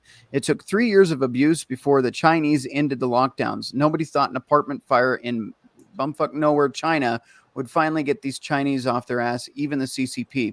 Way worse things happened before then, but that was the straw that broke the camel's back. Never forget that year. Years happen in decades, and decades happen in years. 2019 America and 2023 America are two different countries. I definitely agree with you there, sir. Yep. He also says for $5 here, Ben the Soy Goy Shilpiro. Yeah. All right. And that has caught us up over on the MGTOW side of things. Going through Rumble here really quick. We've got Suze McCarley for $10. No comment. You guys are saying it all perfectly well. Have a drink on me. Thank you so much. Appreciate She's that. good people, man. Will do. Yeah. I've met her a few She's- times. She's good people. Right on. Just checking through Rumble really quick. Jimmy, if you could pop up into the other ones and see if there's anything going on over there. I've got Odyssey opened up. There's a couple over there. All right. Be sure to check your own there too, because I did happen to see one earlier. All right, I'll jump over there and check those as well. One more on Rumble. Steve OUK for $2. The benefits of marriage are unbelievable. And if I say anything else, my wife will divorce me, take the house, car, kids, and most of my money for the rest of my life. Fantastic, sir. Absolutely right, though, sadly. Yep. All right. And like I said, I'll jump over to my chats here in a second. Cliff, 3188 for $5 again on the Redonkulas Rumble. Ben doesn't want to observe the obvious about marriage because it was likely arranged. Ergo, he was obedient slave to the marriage system before he conducted his nuptials. He's completely ignorant. All right. And even if you look at Ben Shapiro's social statuses like Facebook or whatever, he's severely ratioed in his own comment section. Most of his audience is tearing him apart for this one. Again, we've got Paladin BR on the Rumble Redonkulas side for $2. DW Daily Wire suckles to the teat of YouTube cash flow. They do want us to comply our way into tyranny. Ben can shove his yarmulke up his fourth point of contact. There you go. That's an airborne reference right there. Yeah. I got one more here. Paladin VR for $2. Okay, Ben. I'll get married in the Philippines and stay there to raise the family. U.S. classifies me as a domestic terrorist these days anyways. There you go. We are all caught up on Rumble for now. Jimmy, I'll hand it over to you. I've got the Odyssey chat up here at Alucard 1776 with a couple here in a row. back up that last super chat. It says, heads up, FBI declares Trump supporters as extremists. Yeah, you know what? I'm already on a bazillion lists. Yeah, I hope I'm on the same list as you, Pop. Mm. Let's see. His second one here is spoilers. That's how society creates the Joker from Batman. Okay. Some men just want to watch the world burn, Mr. Wayne. Yeah. We got a agent of social media chaos with a couple here in a row for $1. Says, as a weeb and a gamer, I hate the Daily Wire. Not only do they attack red pill and MGTOW men there on a regular basis, but they also attack my hobbies, anime, and video games on a regular basis too. Yeah. I fit in that same category as Raging Golden Eagle. I don't like trad cucks. Mm. Yep. And he follows it up with trad cucks. Trad cucks are SJW classic, and the woke left are SJW modern. And I don't like either one of the two groups. Mm-hmm. Me either. And then let's see. Alucard 7076 is back with a couple in a row. He says, question. What will they do to when a whole generation or two refuse to marry? It'll collapse.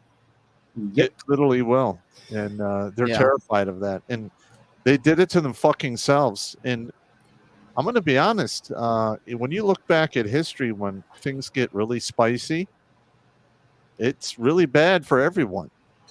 Yep. Right. And his second one here, I have to play it.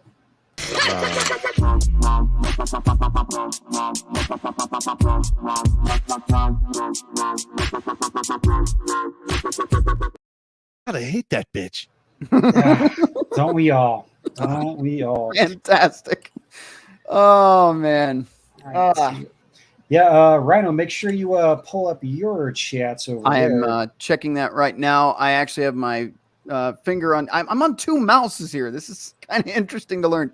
All right, I gotta push the button here. Soldier Girl for $49.99 over on YouTube. We're not worthy. We're not worthy.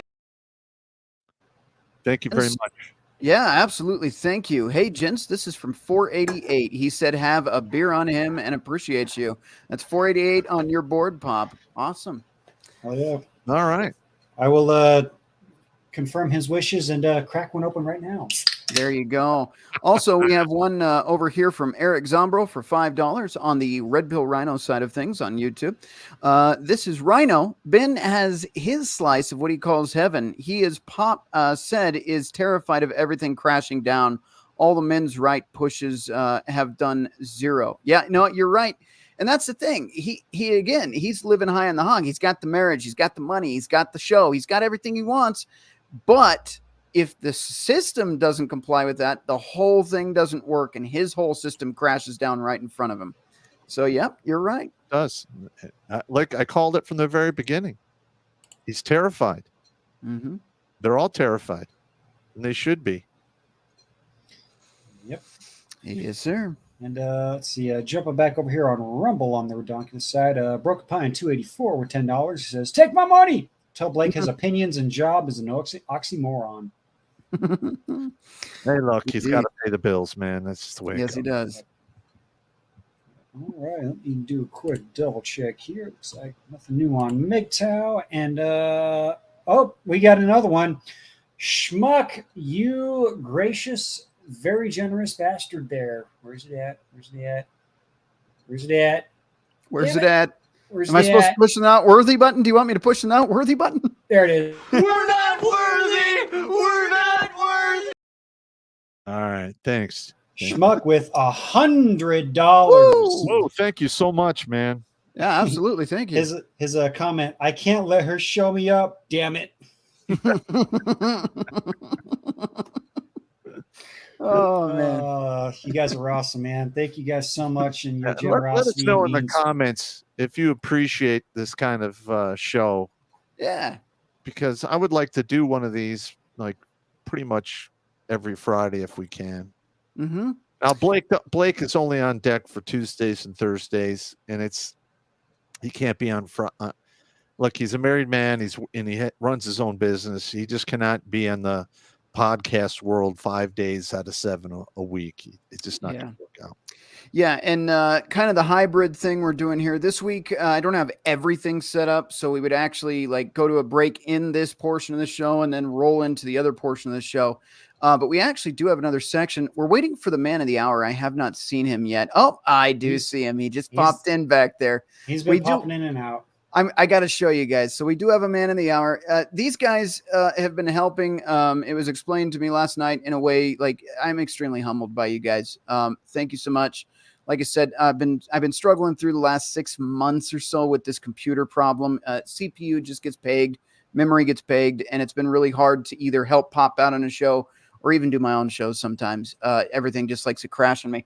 But back here somewhere, oh, right here, Billy pitched in for some new RAM for the computer I'm looking at right now. Crusader donated this computer, but Billy decided all of the other guests we've had on the show wanted to pitch in as well. So here's a note from Billy, and we'll get into that here in a while. But it says, Rhino, this is the chips, which is this right here. Do not open the rest on the stream. So tonight we are going to find out what all of our guests from the last year have in store for us tonight. So that should be fun too. All right. If you're wondering what guests he's referring to, you need to tune into his streams because some rather colorful characters show up, and it is always very colorful. Very. All right. I think before we jump into that over there, let me double check some chats here. Let's see. Over on Odyssey, we got Sir Terry the Pudgy Pugilist. Says for $1 says, "What's up, fuck bucks and cougar lugers?" And Waffle Master. That's me. Ben's argument is based in selfishness and fear and ego. Can't forget that. Anyways, he's using the same talking points as the leftist. He's going full asshole. Yep. Mm. He is. And jumping back over to the Rumbles, we got a Paladin BR jumping back here. Good to see you again, good sir. He says, Pop, a retired Army Special Forces type, took some of us under his wing in Charleston during Navy nuke training. Some sayings have stuck over 20 years. Ah, all right. Hell yeah. Always a good saying whenever it makes you laugh and breaks the monotony of the bullshit. Mm-hmm. And I think the last one over here on YouTube is ADV Dad for $2.99 Australian. Says it's slavery on men by the system or the elite. Correct. That is correct. All righty. Let me do one last double check here for any of you guys' chats. Again, we appreciate you guys doing all of the support and everything that you guys are doing here. Let me jump in the emails here in case. Let's see, I'm not seeing any cash apps there, so I think we are all caught up for the night. All right. On that note, normally, like I said, I think we would do the 80s intro that we normally do, roll into the second half. But I think this time what we'll do is just do the new tech song. I think that's the easiest way. So if you need to empty your bladders or fill your beers at this point, we'll take a quick break. When we get back, we're going to have a full panel of guys on here. We'll get their opinions on this Ben Shapiro Daily Wire mess. And yeah, I suppose we will see you on the other side. All right.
Back to the second half of the show here. We'll go ahead and get the panel in while we get a chance. Did we drop off Big Towel? I was just about ready to say I need to address that. I just happened to jump that on MGTOW, and yes, it does seem that we have been dropped from MGTOW. How did we get dropped from and MGTOW? Odyssey. Not sure how that happened. Well, it's the first time we did it, so growing pains. We'll have to unfuck the situation, I guess. Yeah, I'm not sure what would have happened on either one of those. It does look like Odyssey is still live on my end.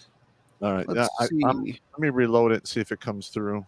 Yeah, I'm going to try the MGTOW thing again myself because that's a little odd there. Yeah, I've refreshed and clicked on the stream twice, and this is the third time, and it does look like it has gone down on MGTOW. That might be a MGTOW issue. You said Odyssey's still running, though, correct? On my end, it is still up and running stream. All right. So I'm not seeing it on my end here. Okay. It's locked up for me. So.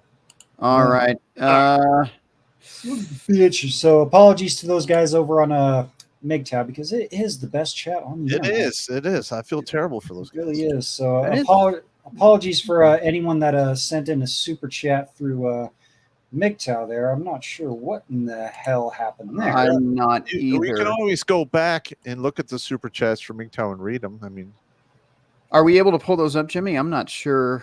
Let me see here. Let me see if I can do something here. But if you guys want to go ahead and bring on the panel here while I try to I'll do that. out. I'll see if I can get back to you guys on that. All right. Yeah, it looks like MGTOW might be down on both sides, so I'm not sure what's going on there. Guys, if you were watching in the background, if you can tell me in the private chat if we have something going on MGTOW on either side, RPR or Redonkulas, because it does appear like something may have happened there. In the meantime, let's bring on the panel. I'll start with Crusader Nate, who's been with me for about a year now. Excellent co-host to the show on our end. Crusader Nate, how are you doing tonight, sir? Oh, you guys know the answer. Just living the dream. Yeah. And why is that, Rhino? Because nightmares are dreams too. Yeah. And as usual, Murphy showed up just in time to mess something up here. Yeah, so that's always fun. I'm multitasking. All right. Yeah. Multitasking. Yeah, a little bit. All right. We also have Billy Von Baum. Billy Von Baum has done a lot of work on Pop Show. He's done a lot of the deep fakes you've seen. He's also done the intro video you just saw. That's our regular intro on the Red Pill Rhino. If you're seeing that for the first time here, like I said, it's kind of a hybrid show. We switched over a little bit to our time, which is 7:57 now. 8 o'clock is usually when I start. So, but yeah, Billy's done all sorts of cool stuff. He's done a music video with Jeffrey Paul for my intro. He's done a lot of Pop's deep fakes as well. Just cool guy. So let's bring him in. Billy Von Baum, how are you doing tonight, sir? What's going on? Can you hear me? We can hear you just fine, sir. My computer seems to want to update. I must have caught your virus that you have on your computers. Jesus. Right as you're about to go on the show, it wants to do that. Yeah, I had to reboot and everything. Yikes. Yeah. Well, other than that, how are you doing, man? I'm doing good. You know, that Hillary deepfake that you played earlier, so that's a young Hillary in the White House. I don't know if you guys know that. No, I don't need to hear these things. No, you don't need to see it again. No, absolutely not. You sure? Yeah. Yeah. We've also got MGTOW Outlaw in the house. How are you doing this evening, sir? Oh, yeah, good to see you guys. Whoever created that Hillary deepfake deserves to run laps around the field for the rest of their lives. Okay, so an update for the MGTOW side. I restarted it on Restream there, so we are back up and running over on MGTOW. So all right, you guys good. are still over there. Okay. Do apologize for that. Is like we said, Murphy seems to like to hang around and shove things up there. Our fourth point of contact. Put it in your sideways. butt. To say what it is. Like and it looks like MGTOW is still running over on the Red Pill Rhino side of things. So although the time is a little weird there, it says live for 35 minutes. That's definitely not accurate. But Nope. All right. Let's go ahead and get the rest of the panel in here really quick. We've got MGTOW Mando as well. Welcome to the show, sir. All right. And he's muted. Hey guys, how you doing? There we go. Doing pretty good. How about you, man? No, not bad. I was gonna say that it looked like MGTOW was back up and running. I looked at that while you guys were bringing the others on. Yeah, there might have been a little bit of a glitch or something there. I'm not sure what happened there. Yeah, I just happened to jump over on and check out the chat there, and it said, "Oh, the stream has gone stagnant." Like, yeah, no, it should still be up and running, but we are back up and running over on MGTOW, gents. So, All right, let's be honest. It probably had either Hunter Biden's files or Hillary's files. well, either that or MGTOW just could not take one more Hillary video, and they decided to self-delete. Do you blame them? No. All right, let's get Tommy D in the house. Welcome to the show, sir. God damn it. I am not that fucking fat. How are you doing tonight, though, aside from that? Tired, working too goddamn much. I'm doing great, though, guys. All right, good to hear. Raising Finally, hell. Yeah, finally, we're going to get Jackal in here. He's called himself the Weirdo Kid tonight, but we all know him. And he loves us, I think. Jackal the Emperor, welcome to the show, sir. Love you, not really. And as for how I'm doing, well, I'm here and trying not to be dumb while being young. All right. Well, welcome to the show. Yeah. Keyword trying. Yeah.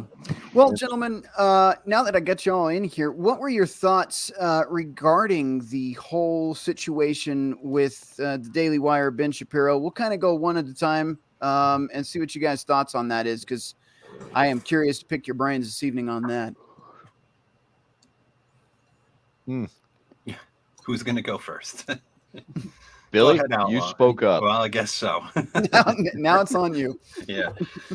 Well, I mean, look, he comes from Orthodox background, so he puts everything under the lens of what he's learned and his beliefs, right? Mm-hmm. So he was married very young, I think in his early 20s, virgin, married to a virgin, and living a religious background lifestyle. He's very observant. So he doesn't, he comes almost from a different way of life that most Western women don't subscribe to. The vast majority don't subscribe to. Yeah. So, it's kind of like comparing apples to oranges, really. Most, as you know, Rhino, we had our little stream on Wednesday on my channel, and our little after party, and where we were watching things because it becomes, it's become a thing to watch these absolute whores degrade themselves and make fun of it. This is what you guys miss in the after show. And there's women in there who they would have been wives. They look like girls next door, but now they are on live cams for 50 guys whacking it for to make money. Yeah, and I want to jump in on that. I said it to you then, and I'll say it to you now. It's a sign of social decay, in my opinion. This isn't like, I don't know. You look at these people, they're dead inside. You can see it in their eyes. They're miserable. And it's just, again, like Billy's saying, this could have been the girl next door, but now it's an internet whore. Oh, that rhymed.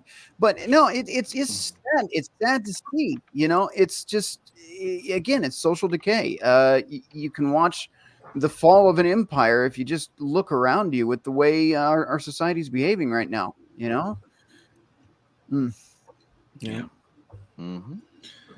So I really don't take what he says with any real anything, because I get what they're trying to do, right? Because I think that whole organization has a religious backing, and they're trying to follow the mantras of religion, which is fine. I think, start talking to MGTOW Mando when we get to him, because, he's in this situation where he's trying to follow religious decrees and whatnot. And I get that. That's great. But try finding a woman who follows those, who isn't like a total nutcase, by the way, because I know people in Utah, and they tell me that, whoa, either they're way religious crazy or they're on meth. Yeah. So, yeah. Meth and dicks. Yeah. Just a bit. Yeah. And it is scary. Yeah. Well, on that note, Tommy, what are your thoughts on this whole situation? Well, I believe Ben Shapiro is a chipmunk that failed to get the Alvin part on the Alvin and the Chipmunk show. If you listen to him talk, you know what I'm saying? It's very fast and it's very high, and and then I do this and yes, yes. Fuck that guy. Fuck that guy. I want to see him man. sing the Christmas song. Oh God. Porky Pig? No, I want to knock his 2 front teeth out so he's got a reason to sing. Well, now, would you agree with my observation that he's making an emotional argument here in this? Yes, okay. Absolutely, Pop. He is being a bitch. To put it lightly. Yeah. I couldn't disagree with you there. I do think that was an emotional argument. I don't think that was based in logic or reason, because again, he says marriage is terrible and look at all these things that are wrong with it, but you need to get married anyway. And then maybe we can fix the laws, but get married first. Like, it's not how this works. Yeah, hey, and you guys are talking to a guy that's done it twice, and it's failed twice. So it's not going to happen again. Of course, Pop, I didn't listen, but I didn't know you then. Well, Tommy, as the saying goes, stupid doesn't stick on the first try, right? Well, and the first one was a high school girlfriend. Yeah. Sweetheart. Second one was a sailor mattress. What happened to the high school girl? Well, fuck, the last I knew, she had breast cancer and 2 kids from her old army guy that she left me for.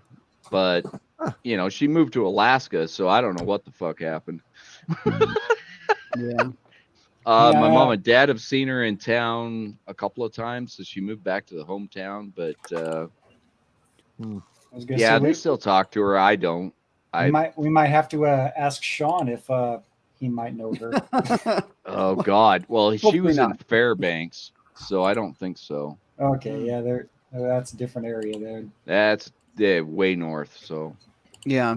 Crusader, I was curious of your thoughts as well. I want to pick your brain on it. What do you think is going on over there at the Daily Wire? Because they have been like hardcore pushing anti-red pill, at least for the last 3 weeks from what I've seen.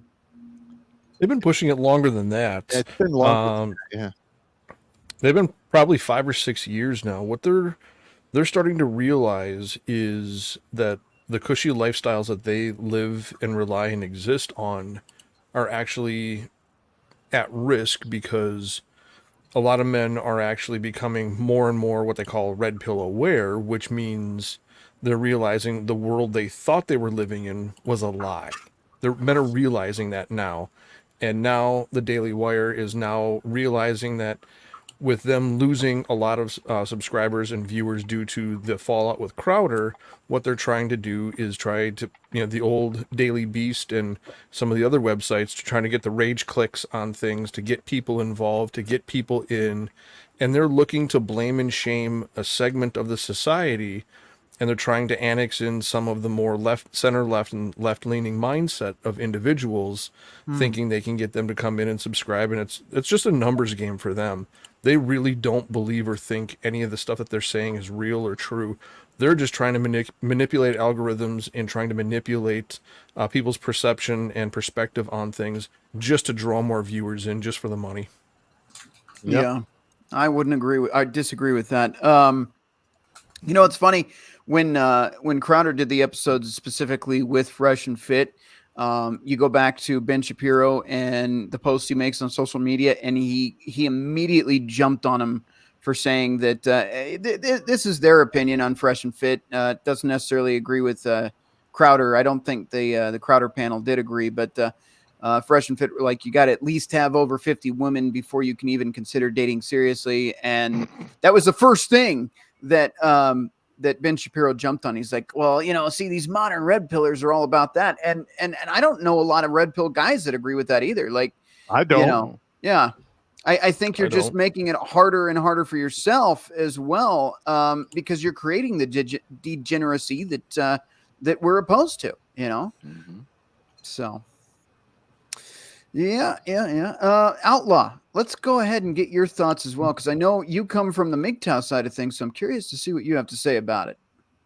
Sitting back and observing Ben Shapiro's words, listening to him talk, he's got a very controlled opposition feel to him.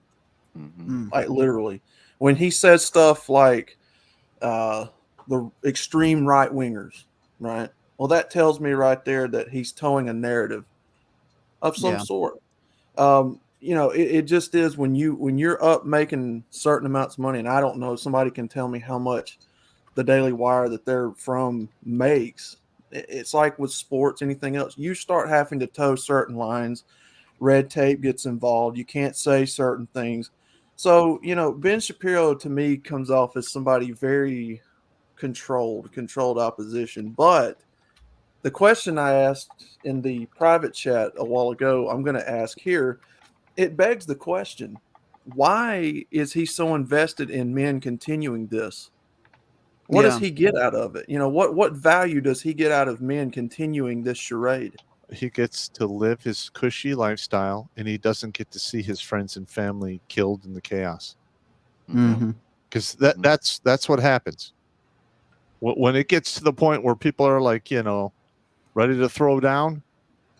People die. Yep. Yeah, I would agree. Outlaw, did you have any other thoughts on that before we move on, or just curious? Because I know you've had a lot to say on your channel. Let me just ask you this: from your perspective, now I don't know if you're a monk or not. Do you do the MGTOW, the monk philosophy? I am not to that level. I would say I'm still more of a bachelor, but I'm not looking. Okay, so from your perspective, because like I said, I think we agree on most things, but you're on the MGTOW side, I'm on the red pill side. What is one of the main differences you would say between the red pill and the MGTOW, just for anybody watching that wants to know the difference there? Well, red pill. And I've only been in this a year and a half. So from my understanding, red pill encompasses most everything. The veil has been lifted from your eyes on politics, relationships, dating, and basically the world in general, from people who have experienced it, who can tell those who haven't experienced it. And all you have to do is listen to these older people who have been down the way and take what they say to heart with a grain of salt. MGTOW is that self-realization after the red pill, the information that you learn about female and female nature, that you decide to do something about it for yourself. It's a personal choice.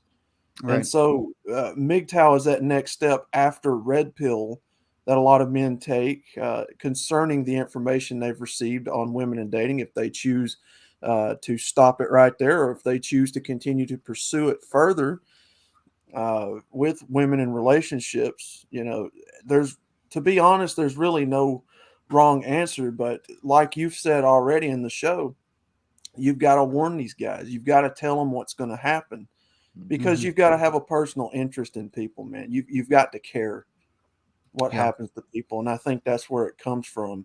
So MGTOW is that next step that men make the personal decision after they've been enlightened with red pill knowledge and truth.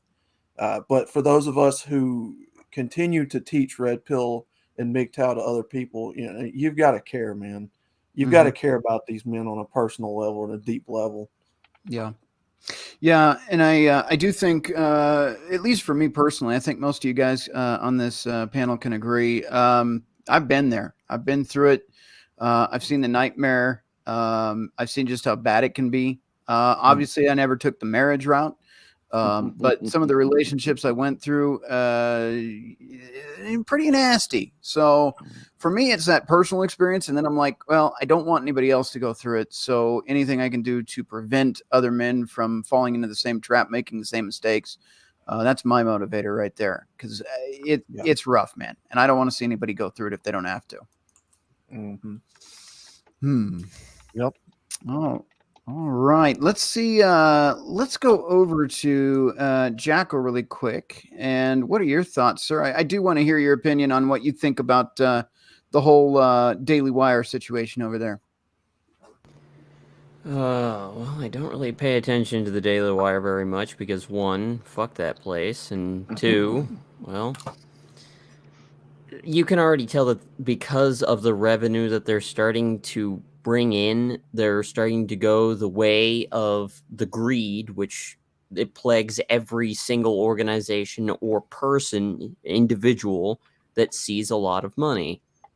You start to listen to what the money whispers into your ear. You stop prioritizing being different because you point out the facts and more of the you do whatever it takes to bring in more revenue.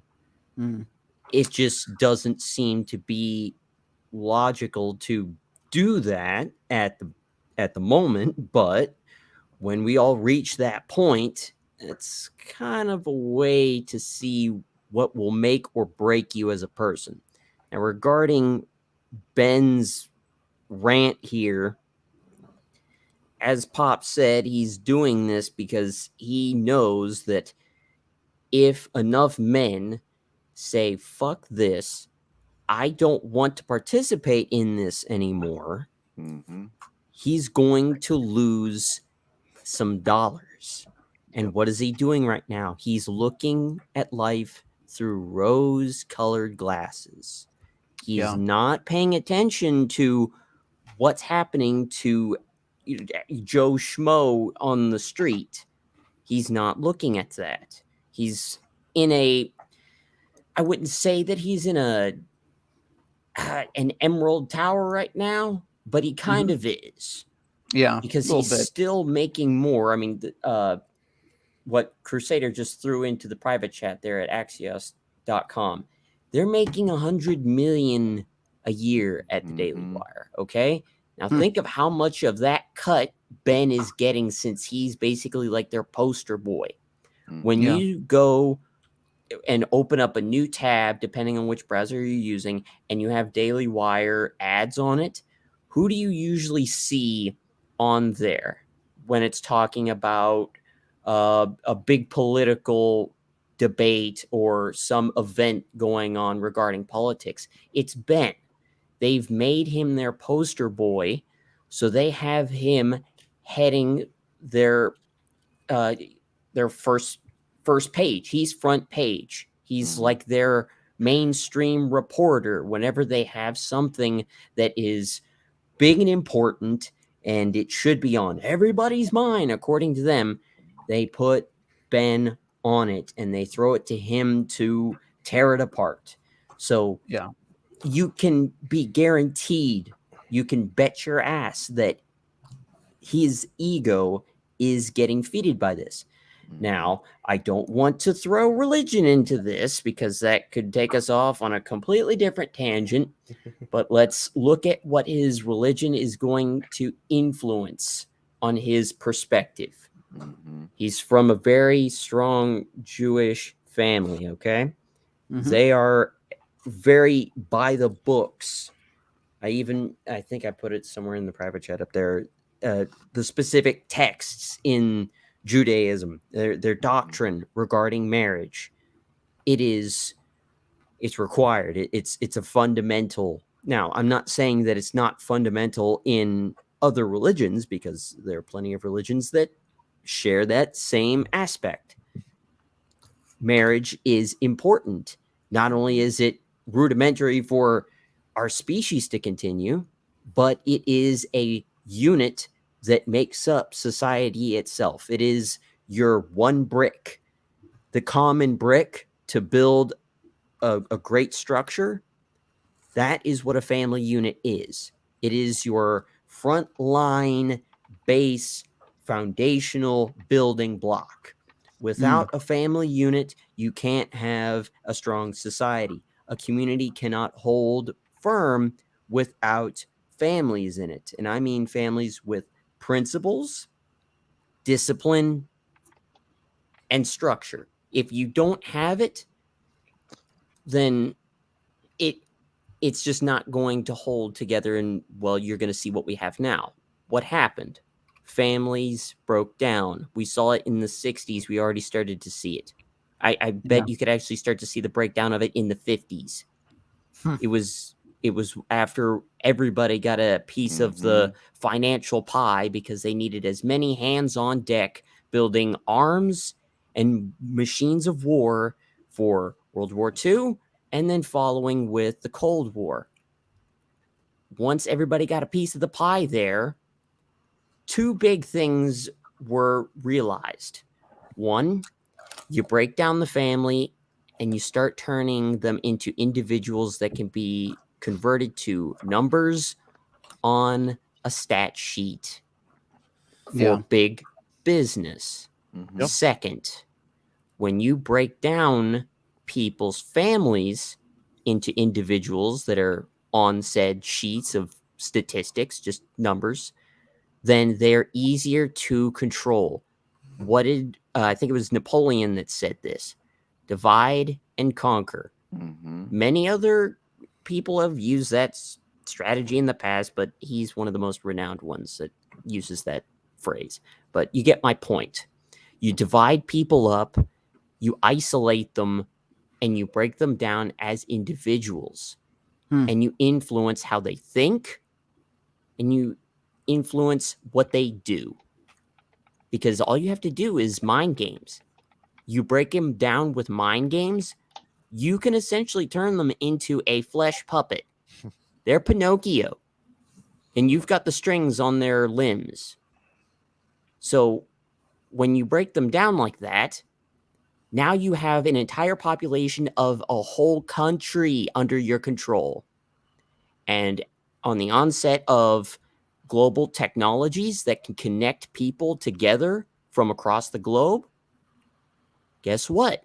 Now you don't have just one country under your control. Now you have practically anyone who has access to technology or access to media in general under your control. At different levels, of course. You've got some people that they're what you would call a moderate. They're in the middle. They're skeptical to both sides, but they still tune in. So you have a slight bit of control over them. Then you have what we call sheeple, people that just don't think for themselves. They take the lazy route. They would rather somebody think for them than think for themselves. For whatever reason they come up with for justifying that behavior, they do it. As long as they've got their bread and circuses, they are content, which is very unfortunate. But once we started to have jobs easier to do instead of the old-fashioned way, which is you toil for your own benefit, which is farming, that's when you started to see an onset of that kind of behavior. But I'm getting sidetracked. When you have everybody under your control like that, and you have the majority trained practically from birth to watch what is in front of them, either on paper or on the screen, and to believe it, do not question it, you created your own zombie apocalypse. All of this media, all these movies, video games, comic books that everybody's so used to, the zombie apocalypse is portrayed as flesh-devouring, undead, or parasite-driven husks that used to be people.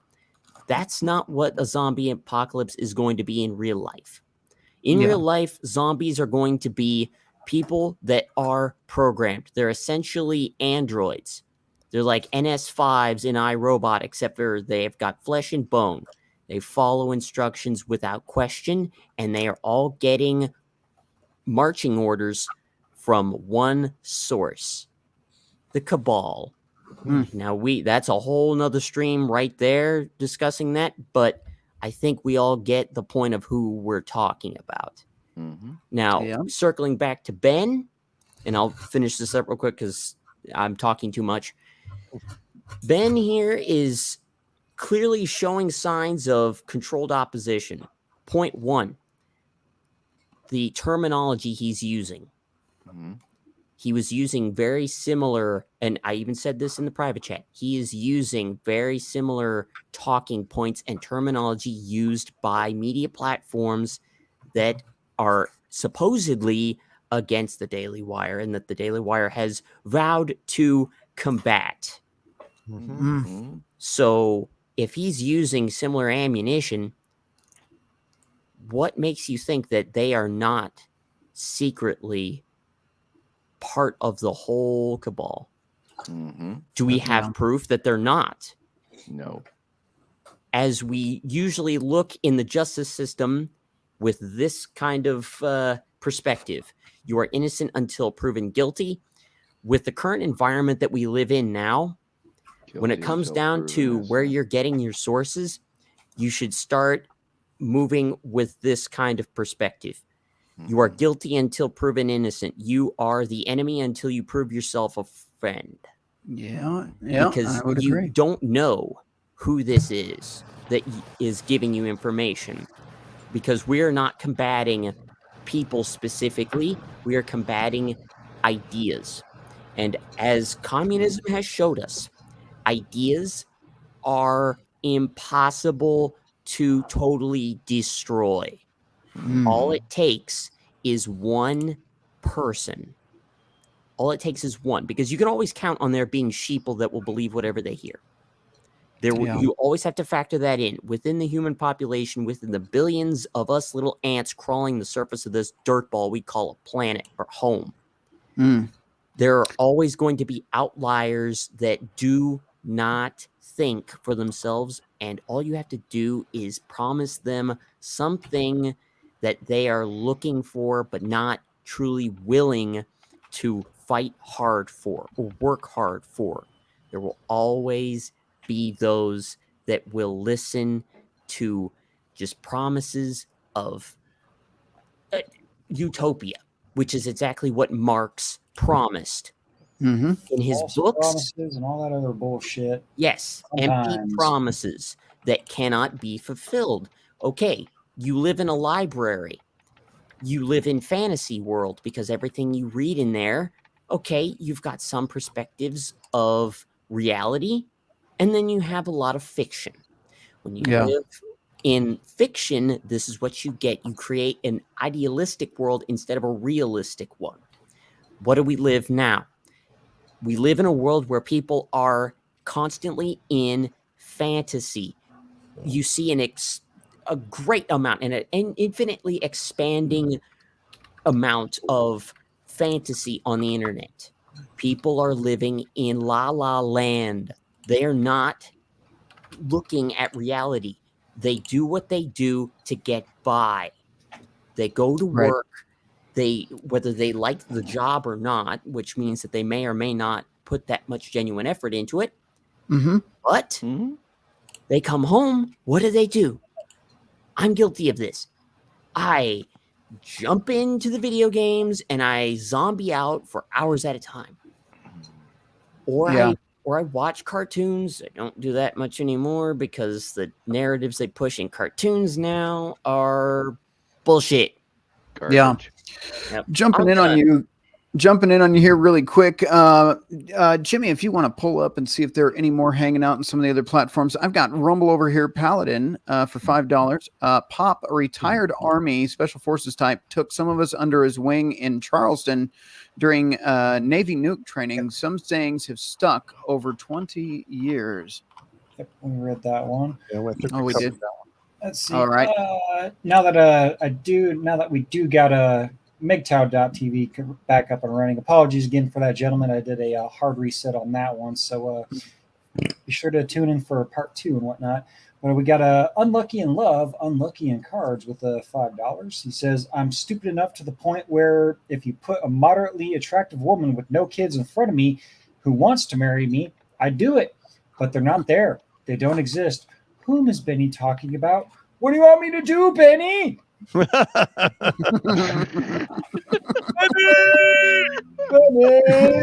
good. That's good. Yep. All right. We also have Oh, I over just going to on, jump in. I only see one more. ADV Dad over on YouTube on the Redonkulas side. It's Slavery on Men by the System, The Elite. That was for $2.99. Yep. Australian. Absolutely Maybe? correct. Yep. Yeah, he's right. Yep. And then over on Odyssey, we got Ali Card 1776 journal back in. It says, some chick at work asked if I'm single, and I've told her that it's classified, and anything about it is also classified. Mhm.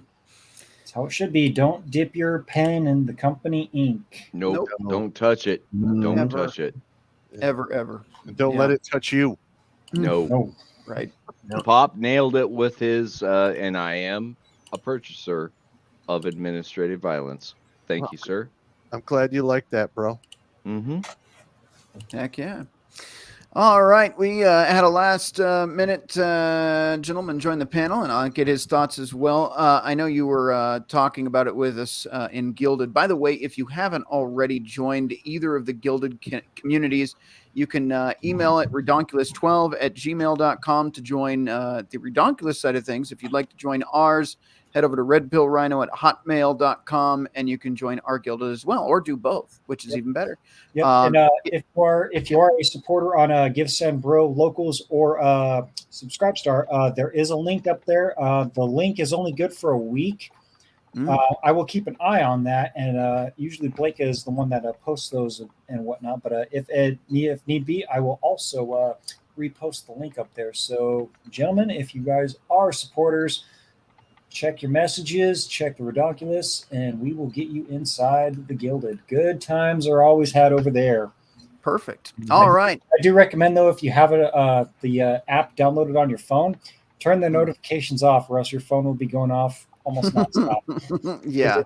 It is constant debauchery going on over there, and it is always good times.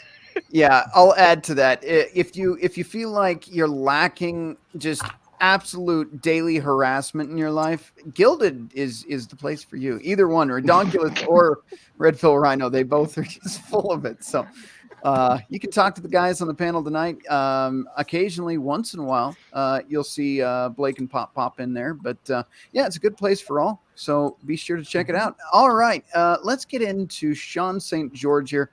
And then we've got Mando as well, I think, to go as well on your opinions on this. Sean, what are your thoughts on this Daily Wire nonsense going on? So when I originally watched that video, I only got about, 5 seconds in for him to say Red Pill is a far right thing. And I just turned it off because it's like, there's no way he's addressing this seriously. You're absolutely correct. Yep. And I've watched... the most of that video that I watched is what you guys have played already. And what still gets me is he acknowledges the plights. He acknowledges the stats. Granted, he's trying to downplay the stats. I don't think we got into how he did that, but that's still, he's acknowledging the problems, but he's still pushing marriage. Like it's, when we're talking about risk management, are you 50-50 chance is terrible. We don't do a mission on that. I'm an Army vet. There's no way we would pull a mission unless we have a terrible, terrible commander. Yeah. Of which I'm familiar with as well. All right. Yeah. I don't know, man. Obviously someone's pulling his strings. I think we discussed that. And he's just going along, doesn't want to lose everything he's got if the system decides to turn on that idea. MGTOW Mando, on that note, I know you have a unique perspective in your situation. And I kind of want your take on it as well, not just what you thought about the Daily Wire, but even with what he says and his religious beliefs and how that might apply to you and whether you agree or disagree with him on the points in general. Okay, well, I'm going to start with the religious side of it first because that's a little bit easier for me to address, I think. All right.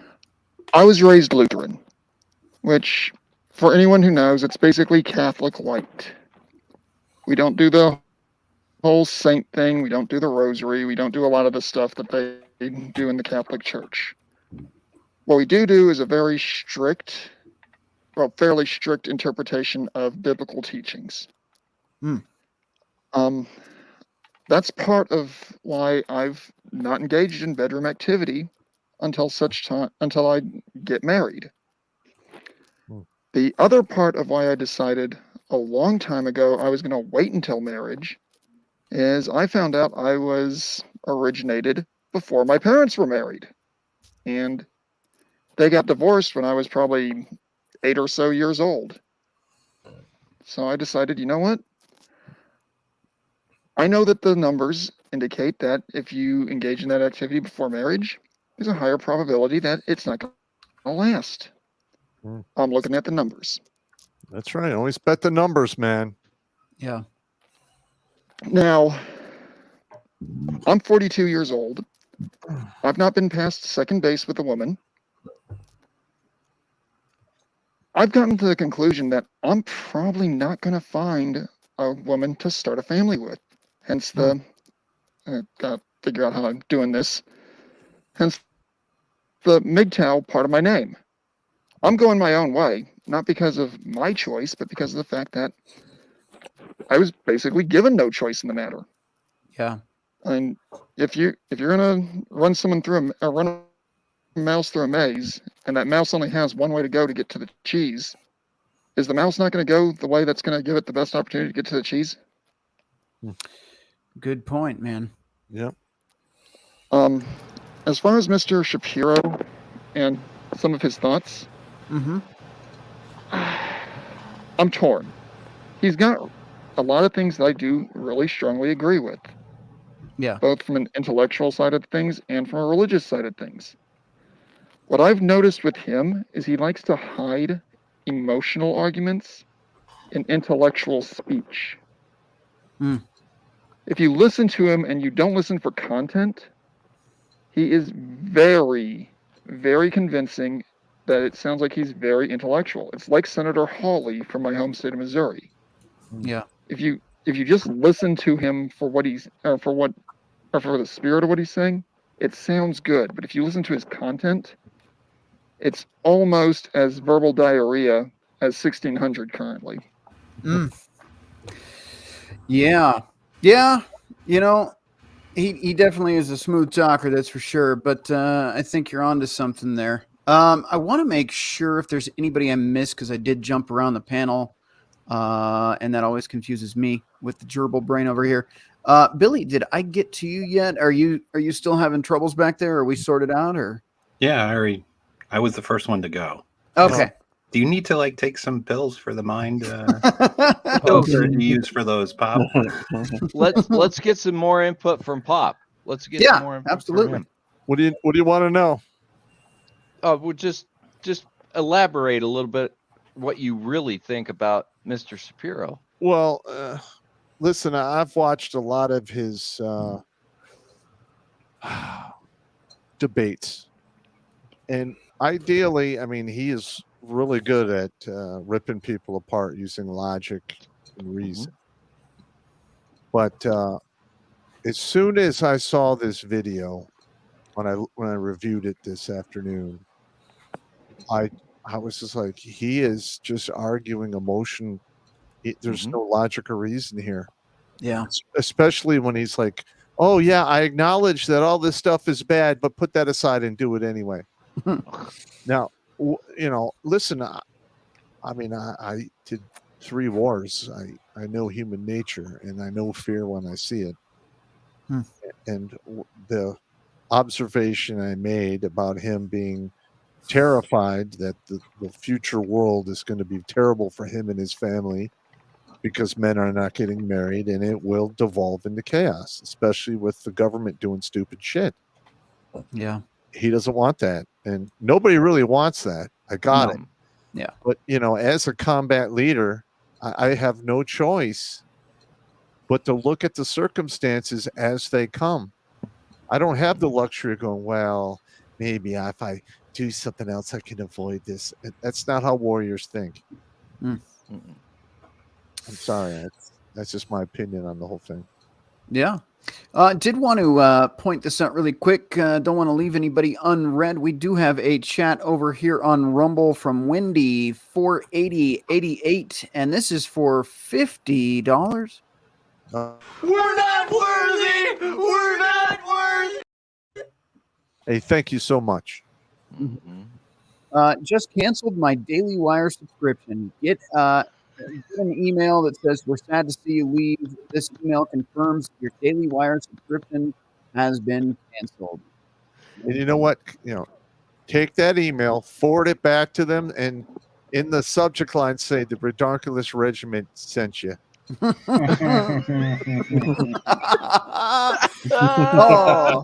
I love it, Pop. Good one. Yes. Listen, gentlemen, I've said this before, and I'm not really joking when I say this. Is everything in this world is war. Everything. That's that's how I think. I can't turn it off. So when there are people like, well, he's got subscriptions here, that's the enemy's ammo.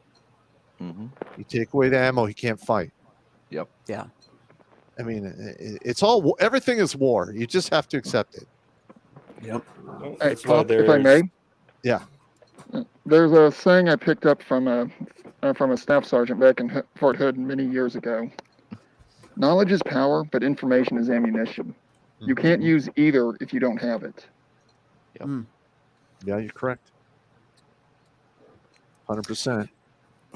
All right. And Jimmy, I want to actually ask you your opinion on this because I know you were reading the articles, getting through the chats and everything. What do you think about all this? I know the moonshine is somewhere out there. So how do you feel, sir? I'm feeling good. I've only had a couple swigs of it. So, I got a job to do here, man. I can't be working drunk. Understood. But how do you feel? How do you feel about the Daily Wire and what they're doing? What are your personal thoughts on it, man? I mean,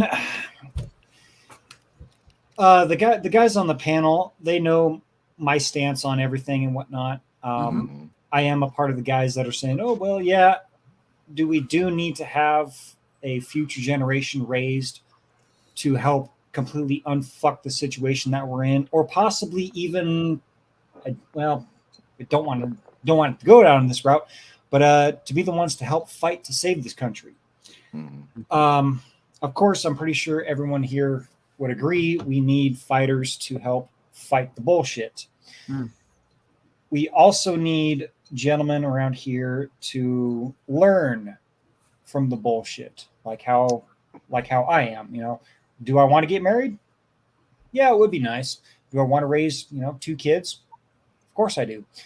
Is that feasibly possible in this time and space? No, it's not. Yeah, it's a pipe dream. That's why I mentioned earlier, marriage is a high risk, high reward kind of situation. You do risk, losing half your shit, your house, your car, everything. You can be thrown on the streets or thrown in jail for, oh, I'm not paying the I'm not happy tax. But if the slim chance that things do work out, you do help solidify a future generation to teach them that things are completely fucked. This is how things are.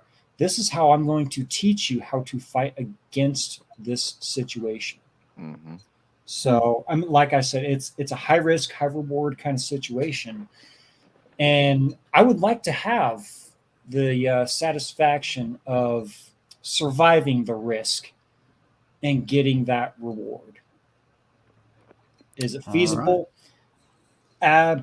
Probably not. Yeah. But well, I want to jump in on there and mention this as well. I think most of our viewers, I think most of the panel, I can't speak for everybody, but I think that most everybody here in an ideal situation where there wasn't a bunch of this bullshit and the government wasn't incentivizing women to screw over marriage and there wasn't no fault divorce, alimony, child support, and women actually just stayed faithful to their husbands and they lived happily ever after, right? And again, I'm kind of going down a pipe dream road here at this point when we're living in reality, but I think most men want that. Most men, if they were told, hey, this is a guaranteed thing, if you meet this woman, she's gonna be the best thing that ever happened to you, you're gonna be happy, right? I think most men would sign up for that, but not in the world we're living in. Again, ideal thinking versus reality. May I jump in on two things real quick, Rhino? Mm-hmm. 2 points I wanted to actually make earlier, but I didn't get to them. I'm a big fan of history as well as sci-fi. Mm-hmm. And one of the things I've noticed is a lot of the stuff currently going on in this country and other countries started right around the 1950s and 60s. What were three big things that were decided in that particular couple of decades? That's an open-ended question to anyone who can answer. I mean, you definitely had birth control. That's one thing. Okay. Anybody Sexual else? revolution was another one, which ties in. Well, But culturally, the Supreme Court of the United States decided to take, I'm going to say religion, but they took the Ten Commandments out of the schools. Now, regardless of your stances on religion in general, when it comes to, I'm going to say, a moral foundation, if you don't have a morality to guide your thought process, whether it's Christianity, Judaism, Native American religion, flying spaghetti monster, whatever, you're going to accept whatever people tell you. Yeah. And I'm going to go out on a limb and say a lot of the problems we see in this country and in the Western world goes back to the fact that we've been pushing morality of some form out of the culture harder and harder every decade since then. I mean, Billy, you're older than I am. Would you agree with that assessment from what you have seen? Oh yeah, I mean we're going down the drain. So we're on the. I don't know how far up we are in the spin, but we're spinning down. Yeah, we're fun. It's going to be tough. And the other thing I'm going to point out, and Pop, I think you'll probably laugh at this if anything. Hypothetically, I go out on a date tomorrow. It's not going to happen, but hypothetically it does. Okay.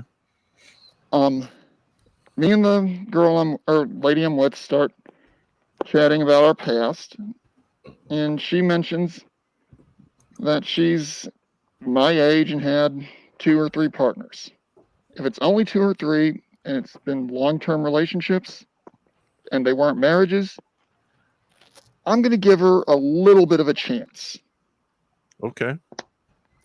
If she's my age and has a count that would put her somewhere in the neighborhood of the 15th floor of the local hospital on a particular test you like, I'm cutting sling load right then and there. Agreed. You should. And the final thing I'm going to say on this, if she starts talking like an entitled, what's the word you like to use? Quantaha? Quantaha, yes. If she starts talking like that, I'm going to straight up look at her and go, this relationship ends right here, right now, if you do not have a number lower than I do for the bedroom. Wow. How many partners have you had? Uh-huh. And if she says anything other than 0, I'm going to look at the waiter, check please, and leave. Yeah. Don't disagree. Tell you what, this is the first time we've done this kind of hybrid mix of shows here. And I don't want to go on too long because some of you have been watching the whole way through. So I don't want to, put you to sleep like some people on the panel sometimes do. I don't do that. Never happened. Not one time ever. Not one goddamn time. Has anyone ever fallen asleep? So why don't we do this? Why don't we do this, and then we'll jump into Billy's magical portion of. Yes, I am looking forward to this. Are you sure about that? Okay, so if people haven't watched, hang on. Red Pill, I got to jump off here. We're getting close to 11, man. Perfect, man. Yeah, absolutely. And I'll close it up. We'll get everything wrapped up. All right, listen, you guys do what you got to do. It's not a big deal. I mean, All right. But Hey, Pop, thanks for letting me on. we can't Yep. end the stream though, Pop. You can't do what? We can't end the stream just yet with you leaving. What do we need, Pop? Yes. Safety briefing from the Popster. Please, Pop. All right, everybody, don't drink and drive and don't drink and swim. Wear a condom, take it with you, or flush it down the toilet upon completion. If you have to fight, please, by all means, never go to the ground because that's where you get stomped out. Rack up, pack up, stack up, keep your head on a swivel, and maintain your situational awareness because it will save your life. All right. Right on, Thank man. you, Thank Pop. you. Absolutely. All right, I'll see you guys later. God bless. Thanks, Take Pop. care. Please, Pop. Yes, sir, brother. Okay. All right, gentlemen. I've been debating whether I'm looking forward to this or regretting this. It's like a But mixture you of gotta give people a little bit of a heads up because you got a lot of people watching Yeah. who've never probably seen your show before. So Yeah. what's about to happen is we're going to take, like, if you ever watch Roger Rabbit, you know, when he goes from like regular town into Toontown, no. that's about what's going to happen. So Is this safe for YouTube? I don't know about that. Oh, no. I'm sure it's not. No. It's really The first package is just a fine. glitter bomb. There's no like lubes or anything. Is Oh, what I okay. We're remember. probably all right then. Okay. So, but Outlaw, you should do your your pilot intro into Cuckoo Town. This is terrible. This is Well, already terrible. okay, gentlemen. But first, I have to get the avatar here. Excuse me, just 1 second, gentlemen. Let me put on the uniform. Here we go. You are fine. And by the way, for those of you that stuck around, appreciate you sticking around. I know those of you watching on the Red Pill Rhino side of things, you're the regular viewers, much appreciated. But for those of you on the Redonkulas side that are sticking through and seeing how this hybrid Friday night thing's going, much appreciated. It's been a lot of fun so far. Although, we didn't get too spun up. I was actually surprised. I was a little spun up, but not like blood pressure spun up. But thank you all for sticking around. We're gonna get a little weird here, so just to fill you in on what's going on. So we've been doing a show, Red Pill Rhino, for a little over a year now, and we've had guests. We've had actual guests. Actually, a lot of the panel members at one point were guests. Now they're regular members, which is cool. Something about something scrolling down there. I think Jimmy popped that up. But yeah, so we've had weird guests too. We've had aliens. We've had guys from China. We've had a dinosaur. We've had some interesting characters, to say the least. We even have a Billy Jr. I want you to get a good look at this. It's from Billy Jr., and if you've watched the Red Pill Rhino show, you know what some of this is. Billy Jr. got a little crazy at the club on one of our shows. But if you look at the wrapping paper, it's just a little. It's super spectacular. It's pink, and it's got like little polka dots and stars and dots and things on it, and the rainbow. Now, somebody, or somebodies had to go out of their way to wrap everything you see on the desk here. This whole section. Let me move some stuff out of the way. Get your soda pop out of there. It's a no sugar soda. Fuck off. Whatever. Fuck off. Just as good as regular soda. Each one of these is rainbow wrapped for. That's from Bayou Billy. For our displeasure. All right. So, Outlaw, I'm going to let you do your thing, and then I'm going to regret my life shortly after. Good evening, ladies and gentlemen, boys and girls of all ages. We're glad you could be here tonight for this segment of Red Pill Rhino's stream tonight. We appreciate you flying Orange Shorts Airlines. Please try not to stare. I know this is a little bit short notice. See what I did there? Of course you did. Anyway, we've got some fun and games coming your way, some gifts and gadgets and whatever else this crazy waffle world will afford us. We hope you've enjoyed tonight. We hope you enjoy your drinks on the rest of the flight along with us. And remember, gentlemen, as always, thank you for joining us on Orange Shorts Airlines. Now back to you, good sir.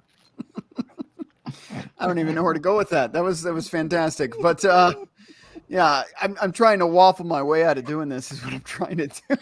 Leave the waffling to the professionals, there, good sir. Just do it. Do it. What should Rhino, we the- start with? I'm gonna give you the lineup. You guys get to choose what gets open in what order. Well, I'd say leave April and Billy Jr. towards the end. All right. So Oh, no. oh God. We're gonna set Billy Jr.'s just going to be his girlfriend's decapitated head. something awful. All right. Oh, God. This is terrible. All Or right. it's the used condom he used on his girlfriend on stream. Oh, God, that's Jackal. evil, Jack.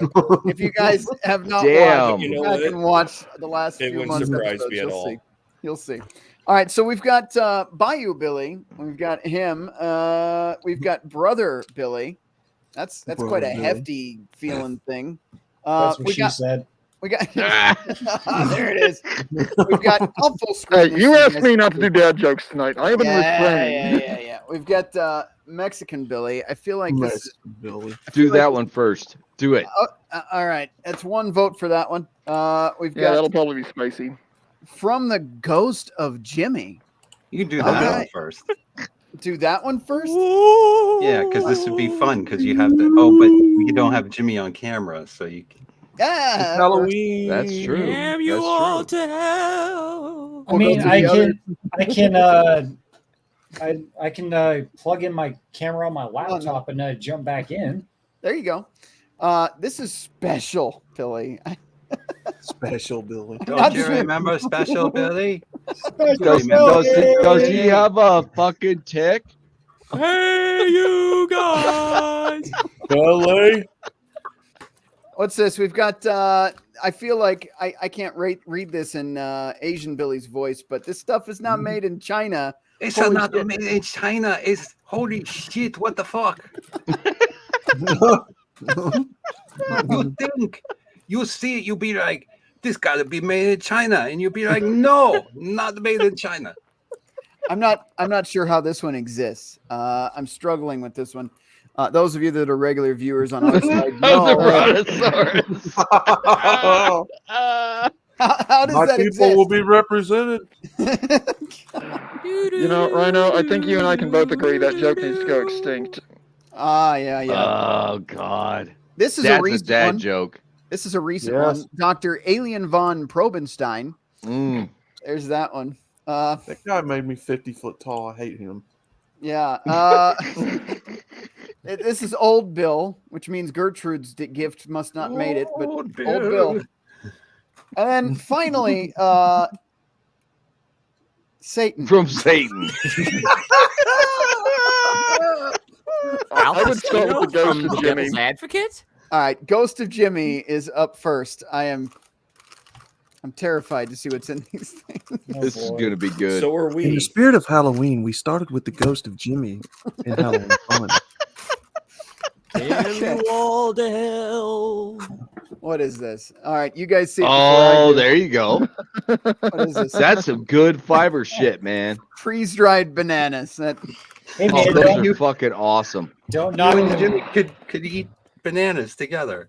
Just like with the thinly slashed and deep. No, fried. I'm glad that's not what it was. I was afraid No, it was I was going to about be. to say, Don't knock them till you uh, try them. Banana. That's You in couldn't another ship gift. over- No, you couldn't that- ship that's- over some Rocky Mountain oysters? Oh God, no. No, No, I'm the glad. night is I was still also young. thinking of maybe like some waffle batter, but I know you're doing your whole keto thing, so Yeah, I'm just glad it wasn't cow balls. They're probably keto friendly, Oh, but I'm yeah, glad that would've that's been- not what was. He's pretty Yeah, diabetic, everybody. I Just don't give him a break. I don't think anyone wants to send you North American sushi. This is terrible. This fun. is just a roast of Rhino with gifts. yep. He's fatter than Fat Punisher. Let's be honest. Oh. I'm not that fat. God damn it. 26 pounds down, man. All right. What is Anyway, this? Mexican Billy. Oh, What's the next yes. request? I'm sure this All will right, be Mr. spicy. Rhino, you open that, all right? That'd Oh, be boy. good. Oh, boy. Come on, SA. Come on, S.A. Open it up already, man. Come on. If it's tamale shells, I'm gonna Come on. laugh. 1,000 people just crossed the border while you were waiting to open that It's up. man. salsa. It's salsa. All right. No. Oh, that's terrible. Spicy mac and cheese, man. I'm pretty sure that's not keto friendly. No. Well, Spicy I- mac What's and it say on the thing? wait, it says more. Yeah. It says, hola, Mr. Rhino. From Mexican Beauty, man. Your pantry is being stocked. I feel Yay. like if I don't eat this, I'm committing a crime, though. So I might have to eat this. I'll just Wait break for a keto cheat for a day. day. Yeah, this is a cheat day. I didn't even know Tapatio made mac and cheese. That's a new one. We Did I? bring it in from Mexico, man. In the backpacks. From That's probably meth in there, man. That's just been crossing the border. That's what if it white was- powder in the container is. That'd be a we need certain to, other chemical compound. do we need to If it confirm? was from Colombia, it's got cocaine in it. Is that what the white powder on the container is? All right. Which one are we doing next? What are we Probenstein, doing next, man? Any suggestions? the alien. Oh, hold Alien? on. Probenstein. Hold on. We gotta get the alien. I gotta Are you prepare. actually? Is the alien back Is there? the alien I gotta in- go get him. Oh no. All right. Oh no. What about old Billy? Old Bill. I guess we could. Do I don't have a good feeling about this. This one, this one makes me uncomfortable. What are we doing? That's what she said. Bill. Old Bill. Okay. Oh boy. No. Let me full screen again. He's so old. Old Bill. Old All right. Bill. You know, Not new Bill, but old Bill. we always see this guy coming into the home. He's always hanging around. What the fuck? Yeah.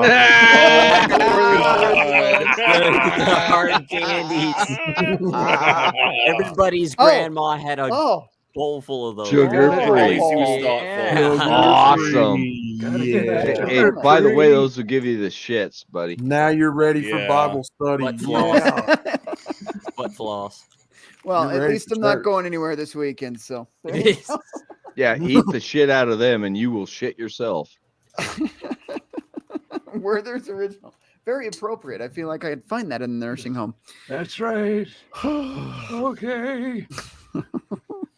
All right. Is Probenstein on his way, or hold is, on, let is me- he, is Let he me still? let me see if I Oh, can get him. Let me see if I can Oh, fucking geez. find him. Oh, Jesus. All right. I want to see what Brother Billy's up to. Oh. Hello. Oh God, here we go. Oh boy. I can hear him. Uh-oh. I can hear him. Can you hear me?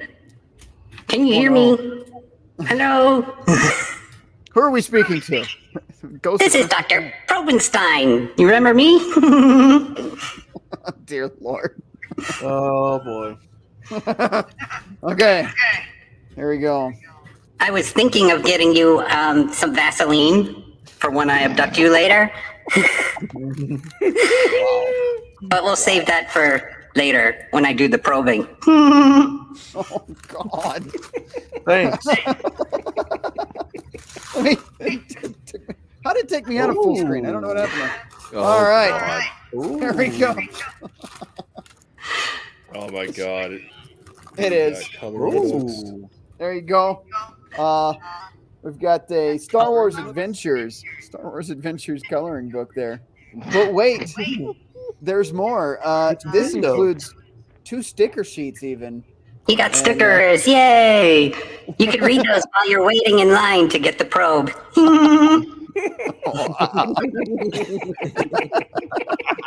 You can put them on his cheeks to give you some look at while he's probing him. If you've never seen our show before, welcome to Red Pill Rhino. This is the norm. He just I was just about ready to say We can't wait to abduct you later. I'm going through the chats and every other one is like, what in the fuck is going on right now? This is all the fun you're missing when you don't watch the Red Pill Rhino show. Tune in every Friday. Every Friday. Yes. By the way, he just turned me into a monster again. Uh-oh. Wow. Oh, wow. Probenstein is actually definitely with us. There he is. Oh, boy. Here I am. And I'll be with you later when I pick you up for your probing.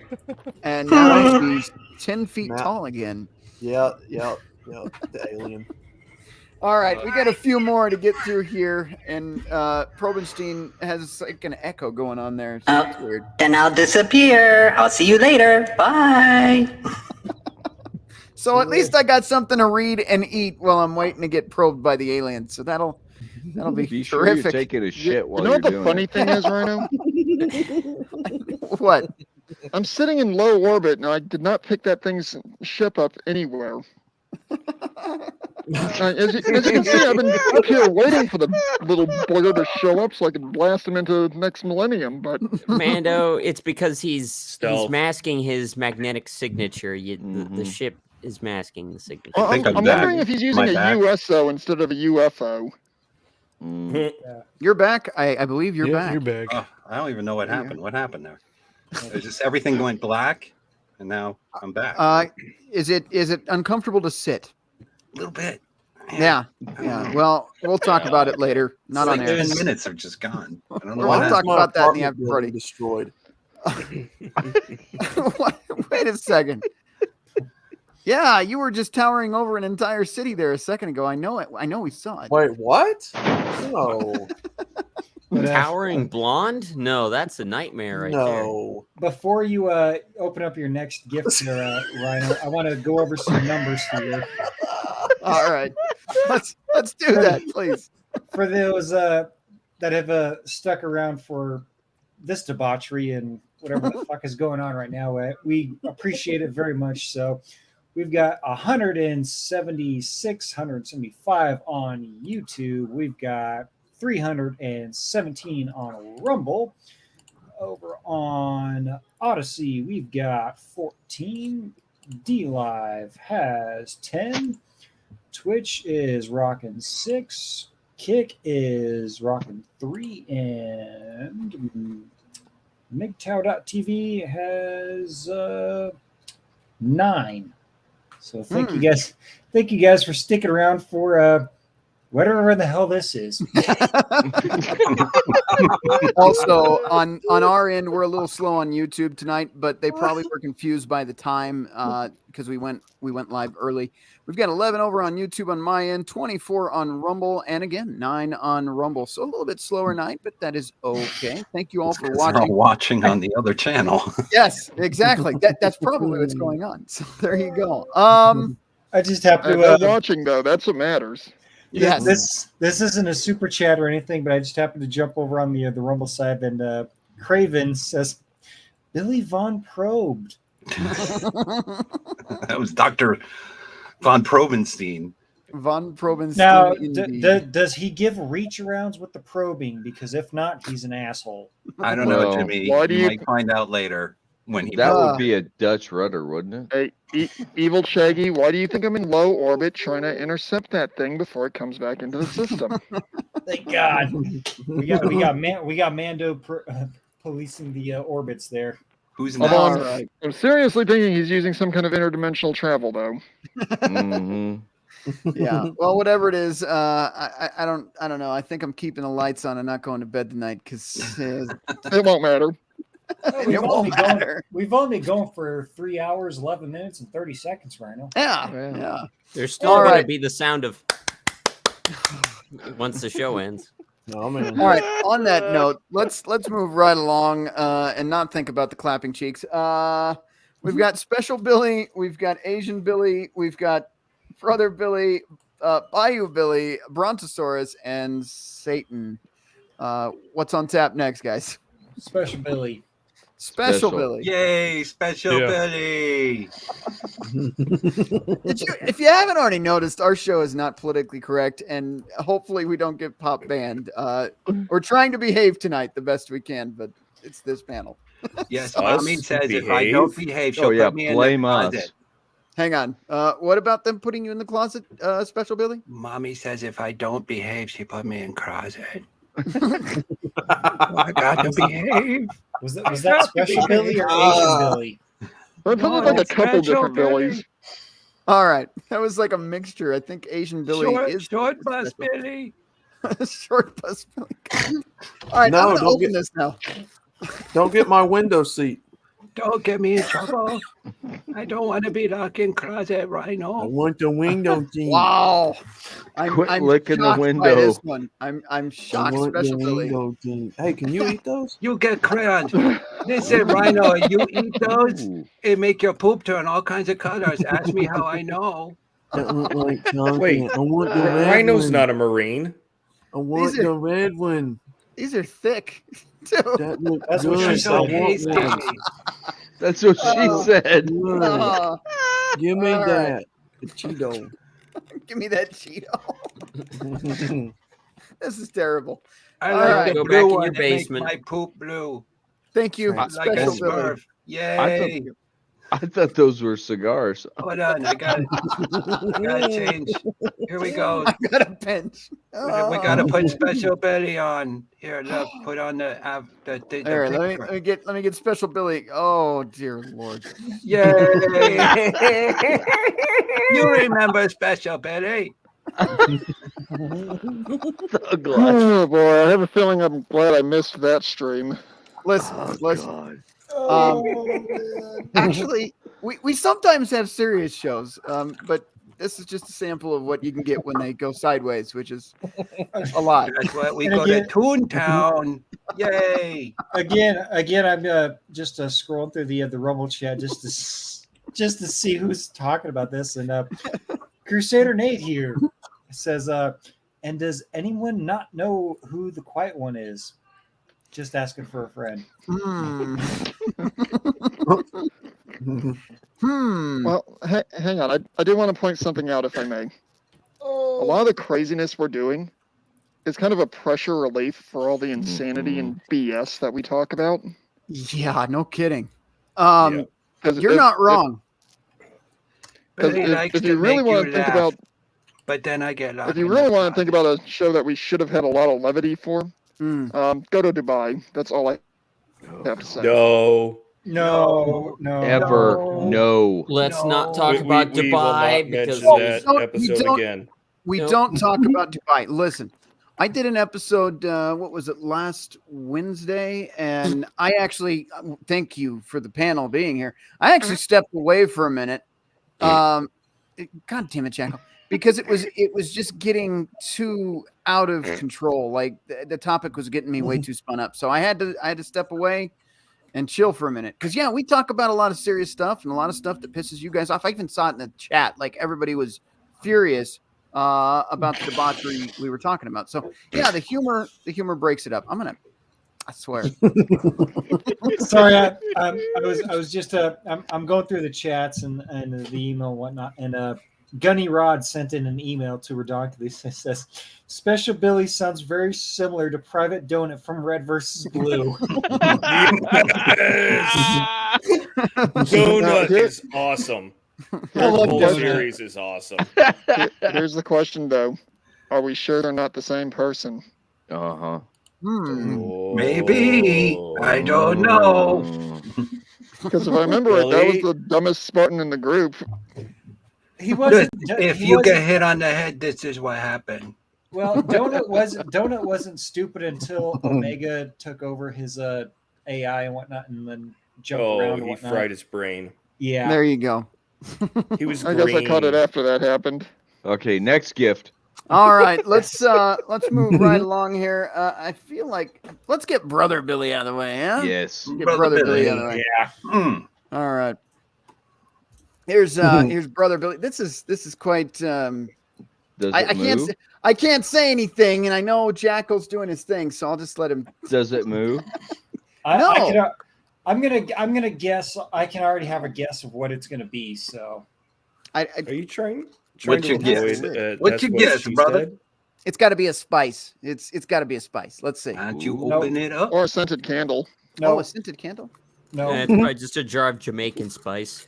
No, It's got to be a spice. And it cocoa. Ooh. Okay, I was wrong on what my thing was. I thought it was Yeah. Nut-tastic. Jesus Christ, man. Wait a minute, brother. Read what's on the back. Oh no. No. I'm gonna let you My all read nuts that. in your mouth would be nut-tastic. How did they get away with that? And you thought pop opening gifts was weird. Oh, Jesus. I still some chocolate. the one that got sent in by an anonymous certain somebody that we may know from, what was it, Uranus? There were some pretty good ones in the Uranus packaging. Oh, nut-tastic. Are they in your mouth yet? No. My nuts are gonna be in his mouth, and that would be No, I don't think Rhino is going to put Brother Billy's nut butter in his mouth anytime soon. So we should have split this off from the initial episode a little bit more. It is a 2-for-1 episode. But man, we have derailed completely from the original topic, have we not? That's okay. We That's were probably a good we were thing. covering a very serious topic that got a lot of people spun up. So this is our decompression. This is good. This is good. All right. This is So hilarious. we've got Bayou Billy, we've got Asian Billy, Satan, Brontosaurus, and last is April. Bayou Billy. Yeah, Bayou Biden Billy. What about Billy Biden. Jr.? I'm surprised there's not a Biden Billy. We already did Junior. Okay. Yeah. Oh man. No, Junior's towards the end. Yeah, Bayou Junior is the end. Junior and April's gifts are to the end. Where's Junior? There it is. Okay, there. Junior was hidden under April.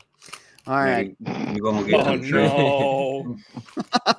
Crazy. He's I'm under. sure- Yeah. He's under his mom. It's fine. Yeah. Yeah. No. Sweet home Alabama. If we weren't on YouTube right now. So Thank April's you. on I top. live in Tennessee. Well, yeah, I said he was under his mom. This is Bayou Billy. Bayou Billy. Oh, this is the spice. This is gonna be Cajun spice, isn't it? Cajun spice? Yeah. Get some cayenne pepper. I use that every day, so that's Yeah, cool. that's some good stuff right That's there. I'll tell you Mix what. it up with some That's the salt. spice of my people. There's Get nothing it weird straight. on that one, though. So Put it that's in a good. pot. Mix it on up. It's good. Hey, That you know, would be you might good. want to make sure that lid has its seal on still, because if there's nothing weird on the bottle, there might be something weird under the lid. Mm-hmm. Factory sealed. We're Oh, safe. you're good. You're Bayou good. Billy don't play them games. Come on now. Come on now. That's the But spice you of can't my trust people. anything that we send you. No. Speak for yourselves.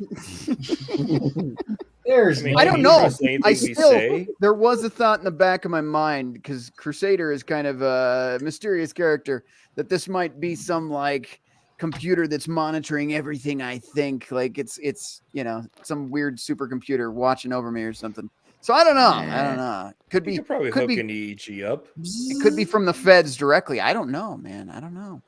So, but we've Come got on, do you really think Crusader's that devious? Yes. Yes. He's I would never be that devious. He's Not just that a medic devious. and a researcher. There you be go. fine. All right, so we've got Brontosaurus, Asian Billy, and Satan once again. Yay. Asian.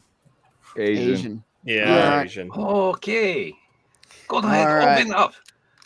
It's not made in China. What the fuck? Not made in China. Is this a firework? What is this? Asian Billy sent a cup, but there's something Full of in the ramen? cup. Is that Yes, ramen? It's got Baby Hold Yoda. on. Hold on. But look what cup made, and look where ramen made. Cup of soup. Come on. You Cup of don't soup. do that. You don't scrunch the ramen. Oh, it's going to be terrible. Oh, It's they're crunch. best. They're Look what best it made, crunch. not made in Yeah. China. Not where are they made? I don't know where they're made. Wait, are you Japan, sure that- maybe? wait, where I is don't this know. made? This is made in Mexico, I think. Wouldn't No. surprise me. No, it's made in Philadelphia or Pennsylvania. Holy Excuse me, shit. Pennsylvania, USA. There you go. There you go. Holy shit. Fuck. Huh. Not made in You China. finally found something made in America. Noodle not made in China neither. Noodle made in USA. What the fuck? Holy shit. Holy shit, talking mushroom. Irvine, California. Oh my god. May as well be We're China. gonna fucking die. Kung Pao pussy. Oh, damn it. Kung Pao kitty. This is just as weird as I thought it would be. All right. Yeah. We've got the Brontosaurus and Satan. What say you? Yay. Bronto. Bronto. I go Satan, but I have to change. I gotta summon Satan if you'd like. Do the Bronto and then do Satan. All right, My so people. All right. If he doesn't approve. My people will be heard. This is a glorious moment for all of us Brontos. Oh, I don't know. In the world remembers it. Fry some bacon. Yeah. Put it in the pan. Oh, what's this? Oh. Jurassic Gas shirt. Oh. Very nice. Very nice. Hell yeah. You're gonna have to wear that on a. That's gonna have to be worn on a future stream for sure. Absolutely. Hell yeah. See, okay, maybe the Brontosaurus is all right. The Brontosaurus can stay. They're not bad. No, not at all. You mean it? No, yeah, the Brontosaurus can stay. You Bronto denying cunt. All right, I gotta go summon Satan. Hold on. That's still a Brachiosaurus and a Dreadnoughtus, so there's no Brontosaurus on the I thought it stream. was a penis. God damn it. That's from April. We're trying to stay Coming from April. Trying to stay clean. We're trying to stay YouTube friendly here, people. We're trying. Oh, trying. Jesus Christ. We're not doing too good though. No. Trying. Keyword is trying. At All least right. it's late in the stream. We're waiting for this is terrible. Even when this character came on, I was questioning, and should we even let this character on? There he is. There he is. Oh, no, he's there. What's going on? Hey, do you hear the sound in the background? Yes. Yeah, so that's the announcing the arrival of someone new in and around our little kingdom down here. You might have known her by the name of Diane. You might have heard her. Oh, Come here, Diane. Come here. All right. Well, everybody send their regards to Diane Feinstein. Apparently, she's partying down there. I could hear the tribal music. And the crows. There's crows down there. I don't know how crows wouldn't go down there. Yes, Just they hang out would down to there? eat the eyeballs. All right. Eat me I know. eyeball. How do you know that's not where they come from? Mm-hmm. Good point. All right. Directly from Diane Feinstein's party. That's right. Open it up. Let's see what it looks like. What the hell? It's Skeletor. Jesus. Exact likeness, but you know, it's pretty close. You can add it to your little That would have been more appropriate to go to Jimmy. There you go. Directly. Until the next time. I gotta go back to roasting up these people, so you know, I'll see you next time. Take care. All right. Have a good one. Bye, Satan. All right, listen. I don't know how he decided to find our channel, why he decided to come on, but at least Diane Feinstein isn't lonely down there. You know. You know, we should have made sure to tell him to turn up the temperature on a certain Austrian dictator. We really should send her a postcard. So bad. All right. Yeah, that would be a good idea, actually. We have Send gotten Diane through- Feinstein a postcard. We've gotten through all but the last. Congratulations on your retirement. God damn it. So You're finally hot.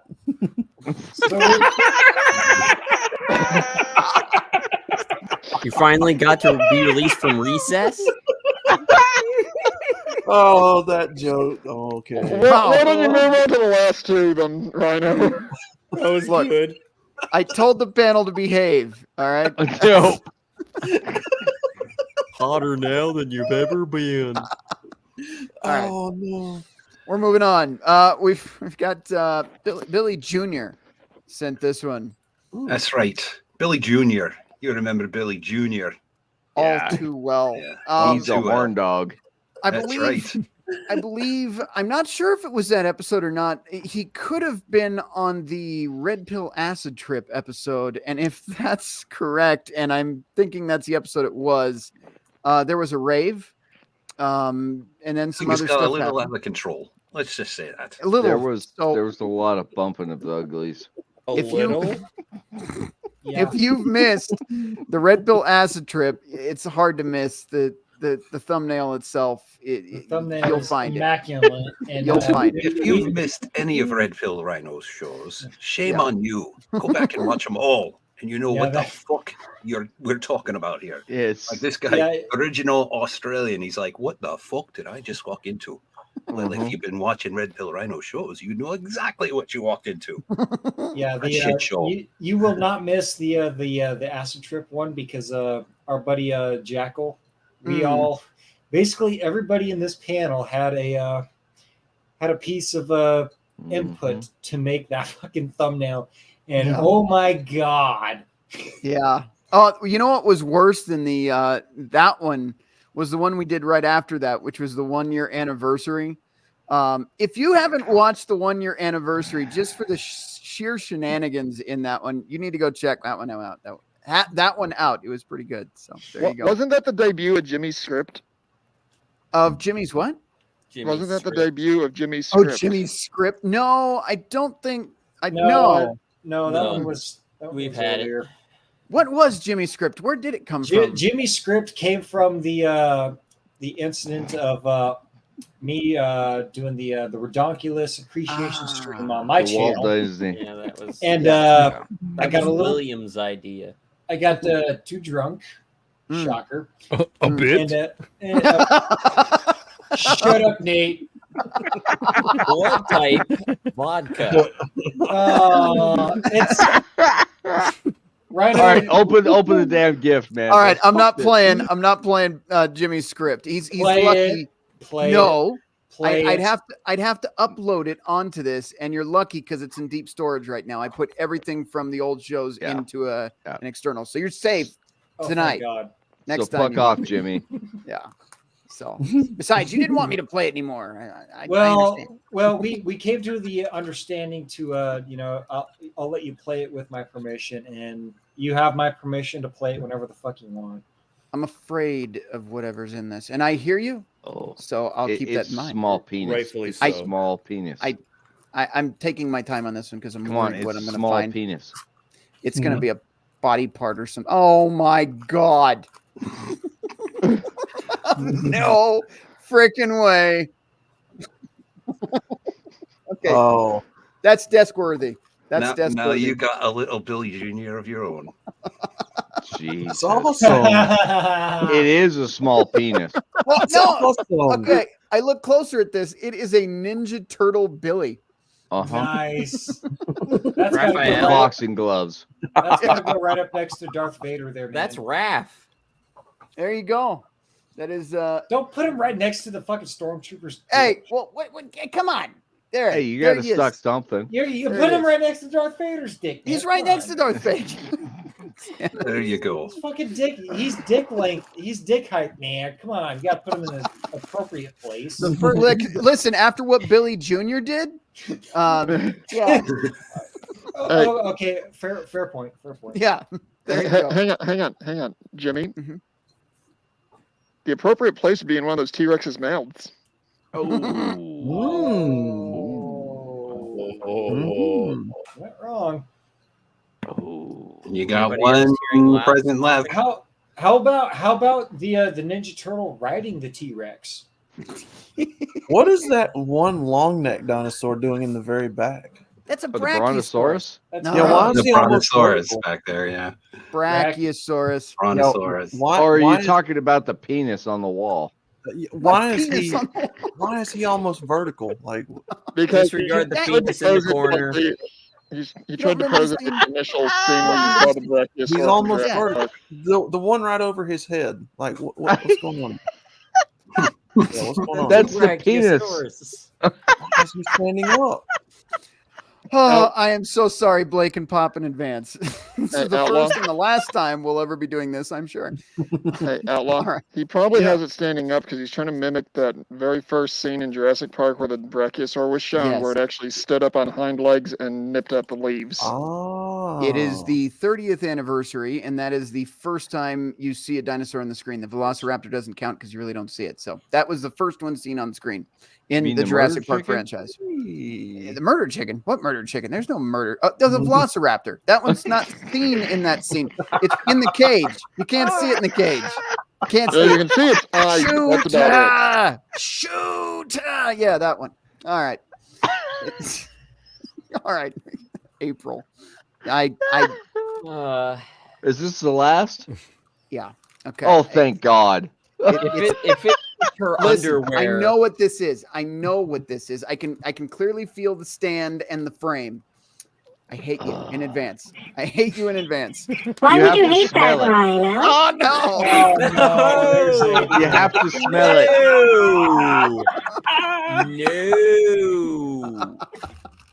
No. It's the best gift of all. It's an ass Why? pick. I bet it is. Why? It's an ass pick. You guys are gonna see it Yeah. before me. That's how we're gonna do this. Oh no! Yeah. Oh, no! Yeah. Oh God! It's There it is. Oh no!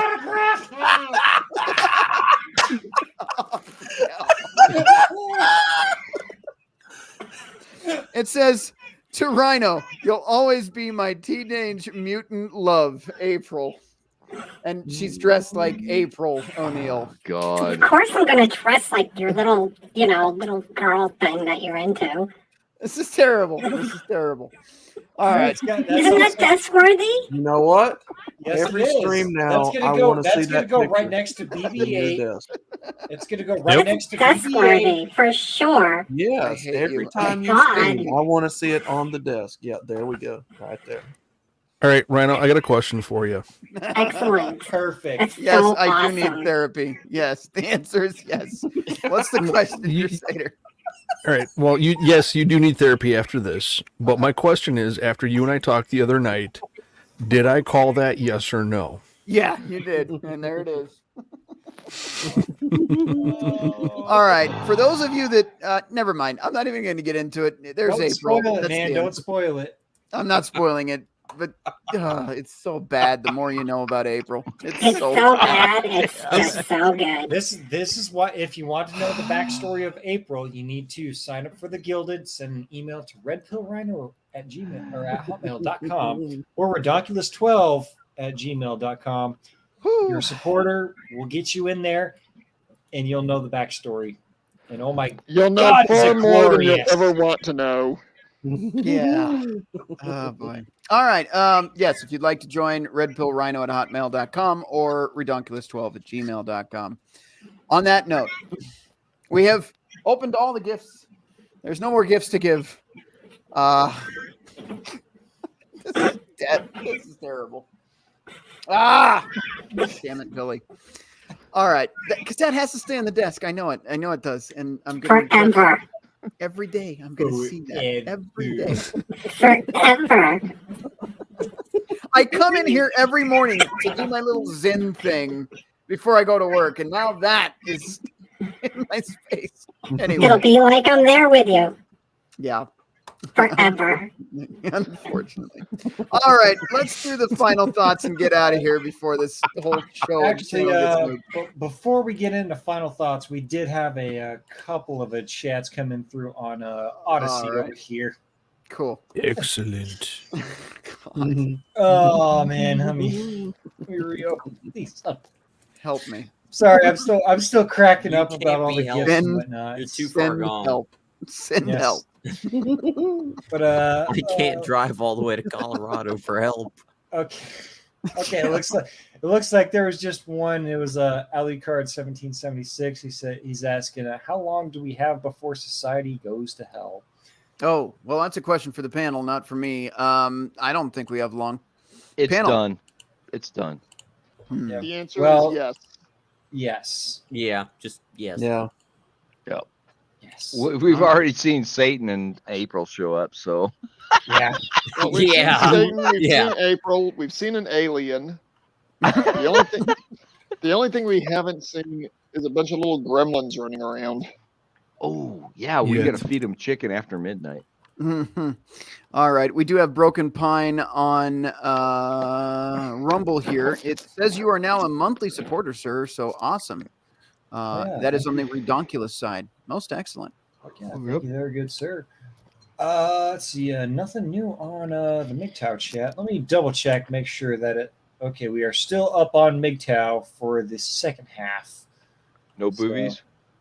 I don't No. know. Let me scroll down here. Yeah, there's Those motherfuckers gotta step up, man. There's a couple memes. There's a Ben Shapiro with a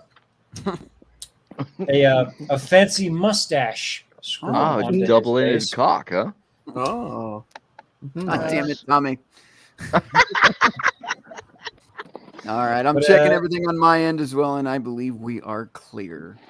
But there's an Well, I've heard Ben Somewhat of- Shapiro is one of the Dildonians. Hmm. You know, the Wrong one from, sector. Mal here. On that note, we're going to do final thoughts and get out of here before anybody regrets doing this hybrid episode. Well, yes, before anybody else regrets doing this hybrid episode. People already do. All right, let's start with the guy that started the show with Pop. Let's go to Evil Shaggy. What are your final thoughts, sir? Oh, let's see.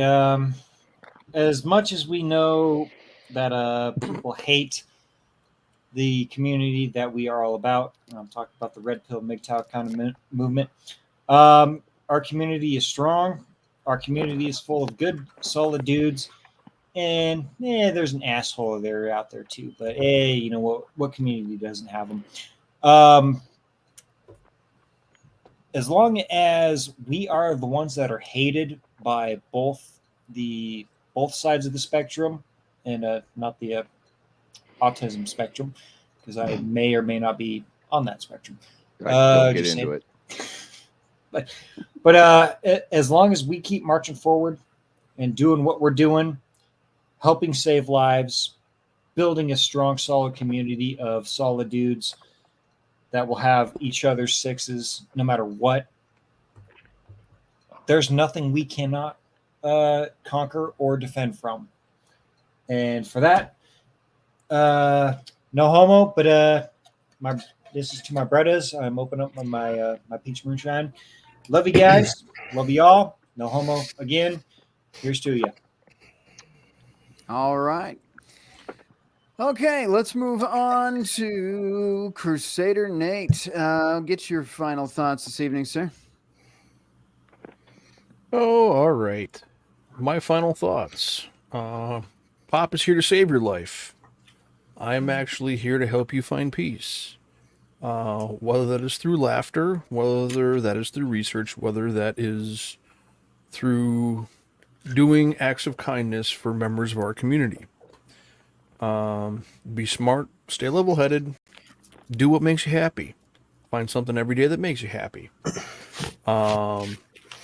Thanks to everybody for sticking through the first half and whatever the second half happened to become.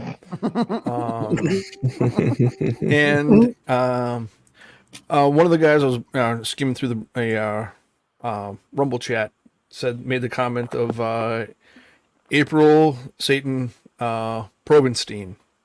That may be coming to a Red Pill Rhino stream to you in the next few months or so. So keep your eyes on that. And if you guys like anything I've had to say, let Pop know, let Jimmy know, let Rhino know.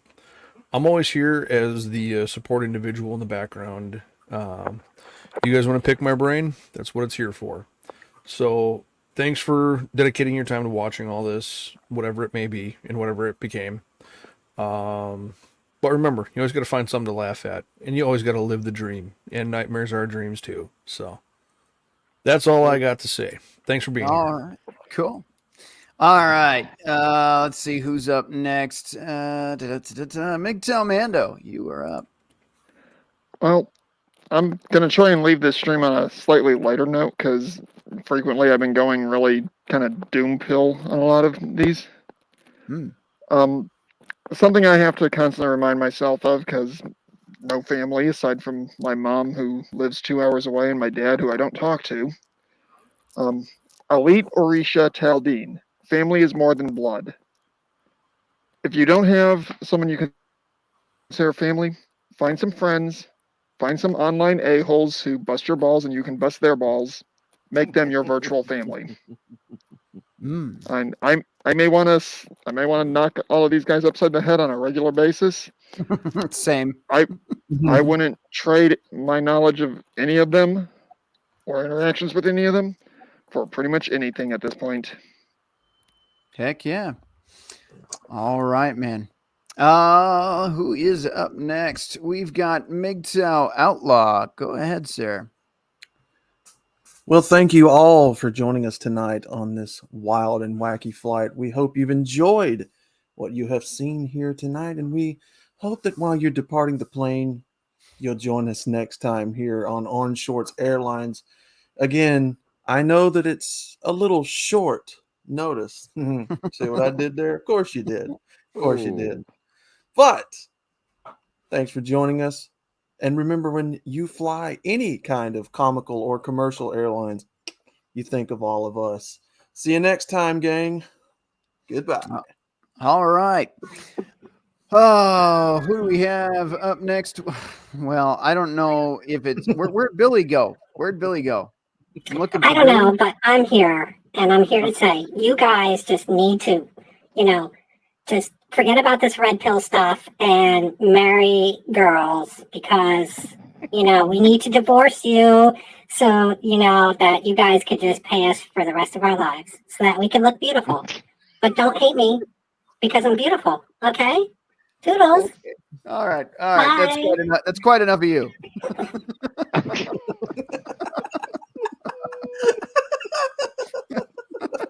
All right, Tommy, go ahead. I don't have enough beers. Well, ain't that Wiser words have never been spoken. I think that's all you my need to God. Gentlemen, I will say this tonight. We have all done the right thing. We have maintained our composure. We have maintained our couth. And I don't think I heard any cuss words out of anybody but Pop. Well, that would be false. Oh. but Fuck! as long as You break as long as we're still here tomorrow, we did okay. I'm hoping we're here tomorrow. Well, there went that. All right. On that note, I'm going to let Jackal attempt to salvage what's left of this stream. Jackal, go ahead. You want me to salvage this? That's a mistake. We still have Sean. We still have Sean. I know. That's let even Sean worse. go. Sean, for I'm life. tagging you in. Let Sean go. Sean, I need to tag you in. Ladies and gentlemen, That's it's what she Dennis said. time. Oh God. Well, thank Sean you, tagging Jackal, you for in. that. That's what she said. Thank you, My Jackal. God. My God, this is a slobber knocker and a half. Please Again, thank continue. you, Jackal, so much for allowing me to go ahead. The only thing that I will really say about this is if somebody is going to go out there, misrepresent Red Pill, MGTOW, give them a correction. Yeah. By correction, I mean tell them what the truth is. Not how we used to define a correction in the army. All right. All right, Jackal, So you it's don't mean back to wall-to-wall you. counseling? Something like that. It's back to me. Great. Yep. Oh, I'm young and dumb enough, and I feel like I'm getting dumber already. Welcome to the club. I know the feeling, Jackal. Don't worry. Same here, man. Anyway, continue. That's really encouraging, guys. That's great. Keeping it positive here. No, let's make it dark. Fuck it. People, You need to get your head out of your anus, because too many people have been doing that. And when everybody is up their fourth point of contact with a periscope, nobody will see the incoming doom. If Pop were here, the hairs on the back of his neck would have won up with that. Just around the corner, there's a phrase out there. I can't remember it for the life of me, but it's something along the lines of, when good men do nothing, evil gets to play all day. So by doing nothing, and by that I don't mean going out and doing things that will get you arrested. I mean prepping, getting yourself ready, and if there is something that you can do to make a difference, to at least put some rocks on the rails, to at least make their pushing of this doom a little bit more bumpy, to at least slow it down, make it a little bit more difficult for them, show them that they're not going to have an uncontested victory. Do it within the law and within reason. Don't get yourself fucked. Just do what you can. Get ready, because at the end of the day, the enemy is not going to like it if you're ready. They're not going to be expecting bayonets fixed and for you to already be hyped up. At least, if they're going to take it from you, make them work for it. Indeed. That's it. All right. Short, sweet, and Amen. to the point. Very Amen. good. All right.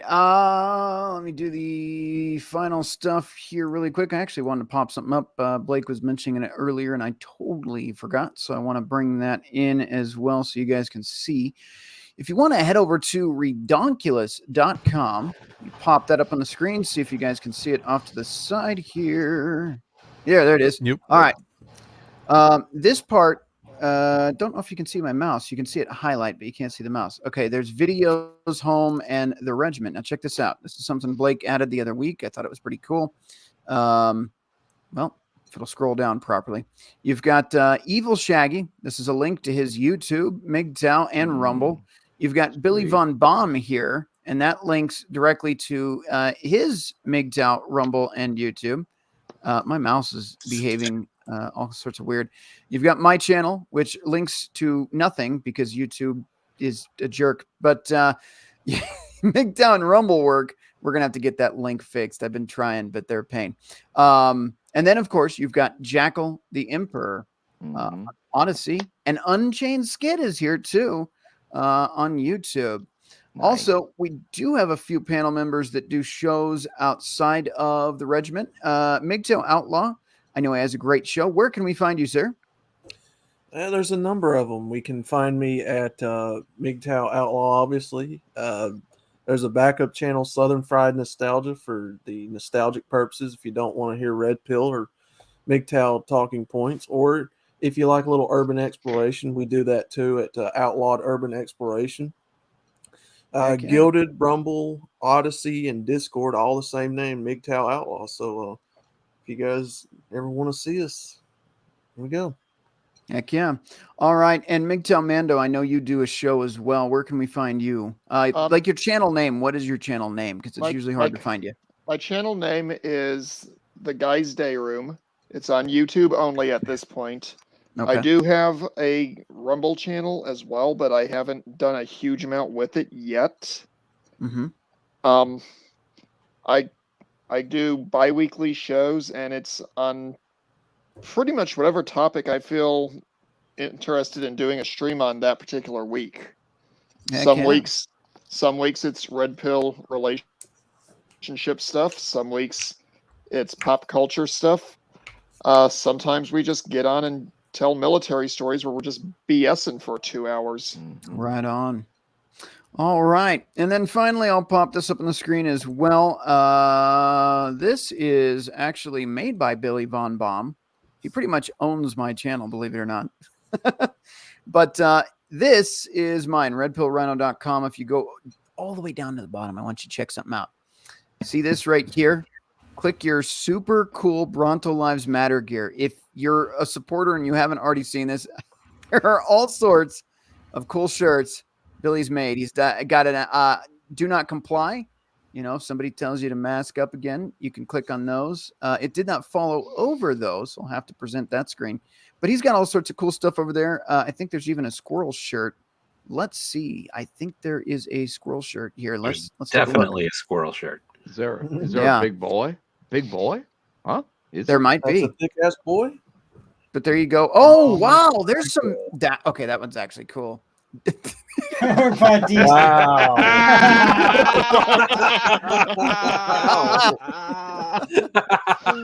I think I found my next merch purchase. Oh fuck, man! I need more hoodies. That is. I love it. Going to be that gray future shirt's purchase awesome. of mine. That is awesome. Yes, I've got to have that. And then you've got the Billy Von Baum. That's pretty cool. Ooh, I like that. So yeah, Nice. I feel like there are a couple others in here too. BLM. That is not the BLM you're thinking of. If you've watched my Bronco channel, Lives you know Matter. Bronto Lives Matter. Yep. So there you go. If you want to check that out, just scroll down to the bottom of redpillrhino.com and get your Powered by D's nuts or some Bronto Lives Matter merch or some Billy Von Baum merch. It's all there. And it supports Billy's Beer Fund, so it's a very important cause. Very important. All right. Damn, I need to get I'll take us out of here. I need to get myself a merch fucking site set up so I can get my own beer fund set I up. want a D's nut shirt. There you go. All right, gentlemen. God. Thank you. And ladies, the few of you watching, I know there's some ladies in the house as well. Thank you for watching tonight. Much appreciated. I know this is a weird stream, but kind of a brainchild. We decided I had a show tonight. They wanted to do a show tonight. They wanted me on the show tonight. So here we are. And we might continue this trend, assuming the panel didn't get us banned tonight. Could have been April, could have been Satan. I'm not sure, but one of them might have caused trouble. I'm not sure. Either way, yeah, it definitely was you. But anyway, thank you all for watching. Much appreciated that you all stuck through to the end. We will see you next week. And I don't have the regular way to take us out up and loaded. So I'm not sure what to do here. That's what she said. You can do what I did the other night. What's Throw that? some naked Oh chicks yeah, on the no, screen. we're not gonna do that. We'll do the end bumper, and then it's gonna blank for a second. I'll do the Red Pill Rhino outro, and that's how we'll end it. How about that? All right. So anyway, thank you all for watching. If you're confused what's going on and you just tuned in, it is a mix between the Redonkulas show and the Red Pill Rhino show, all in one. Yeah. There you are. All right. Y'all take care. There will be an after party. Jimmy, if you would be so kind as to post that in the Redonkulas and Red Pill Rhino Gilded for me, so the people that want to join backstage can do so, and we can do a little after party for a little while as well. All right, thank you all for watching. We'll see you next Friday, assuming Blake and Pop let me anywhere near this control panel again, and you all have a great weekend.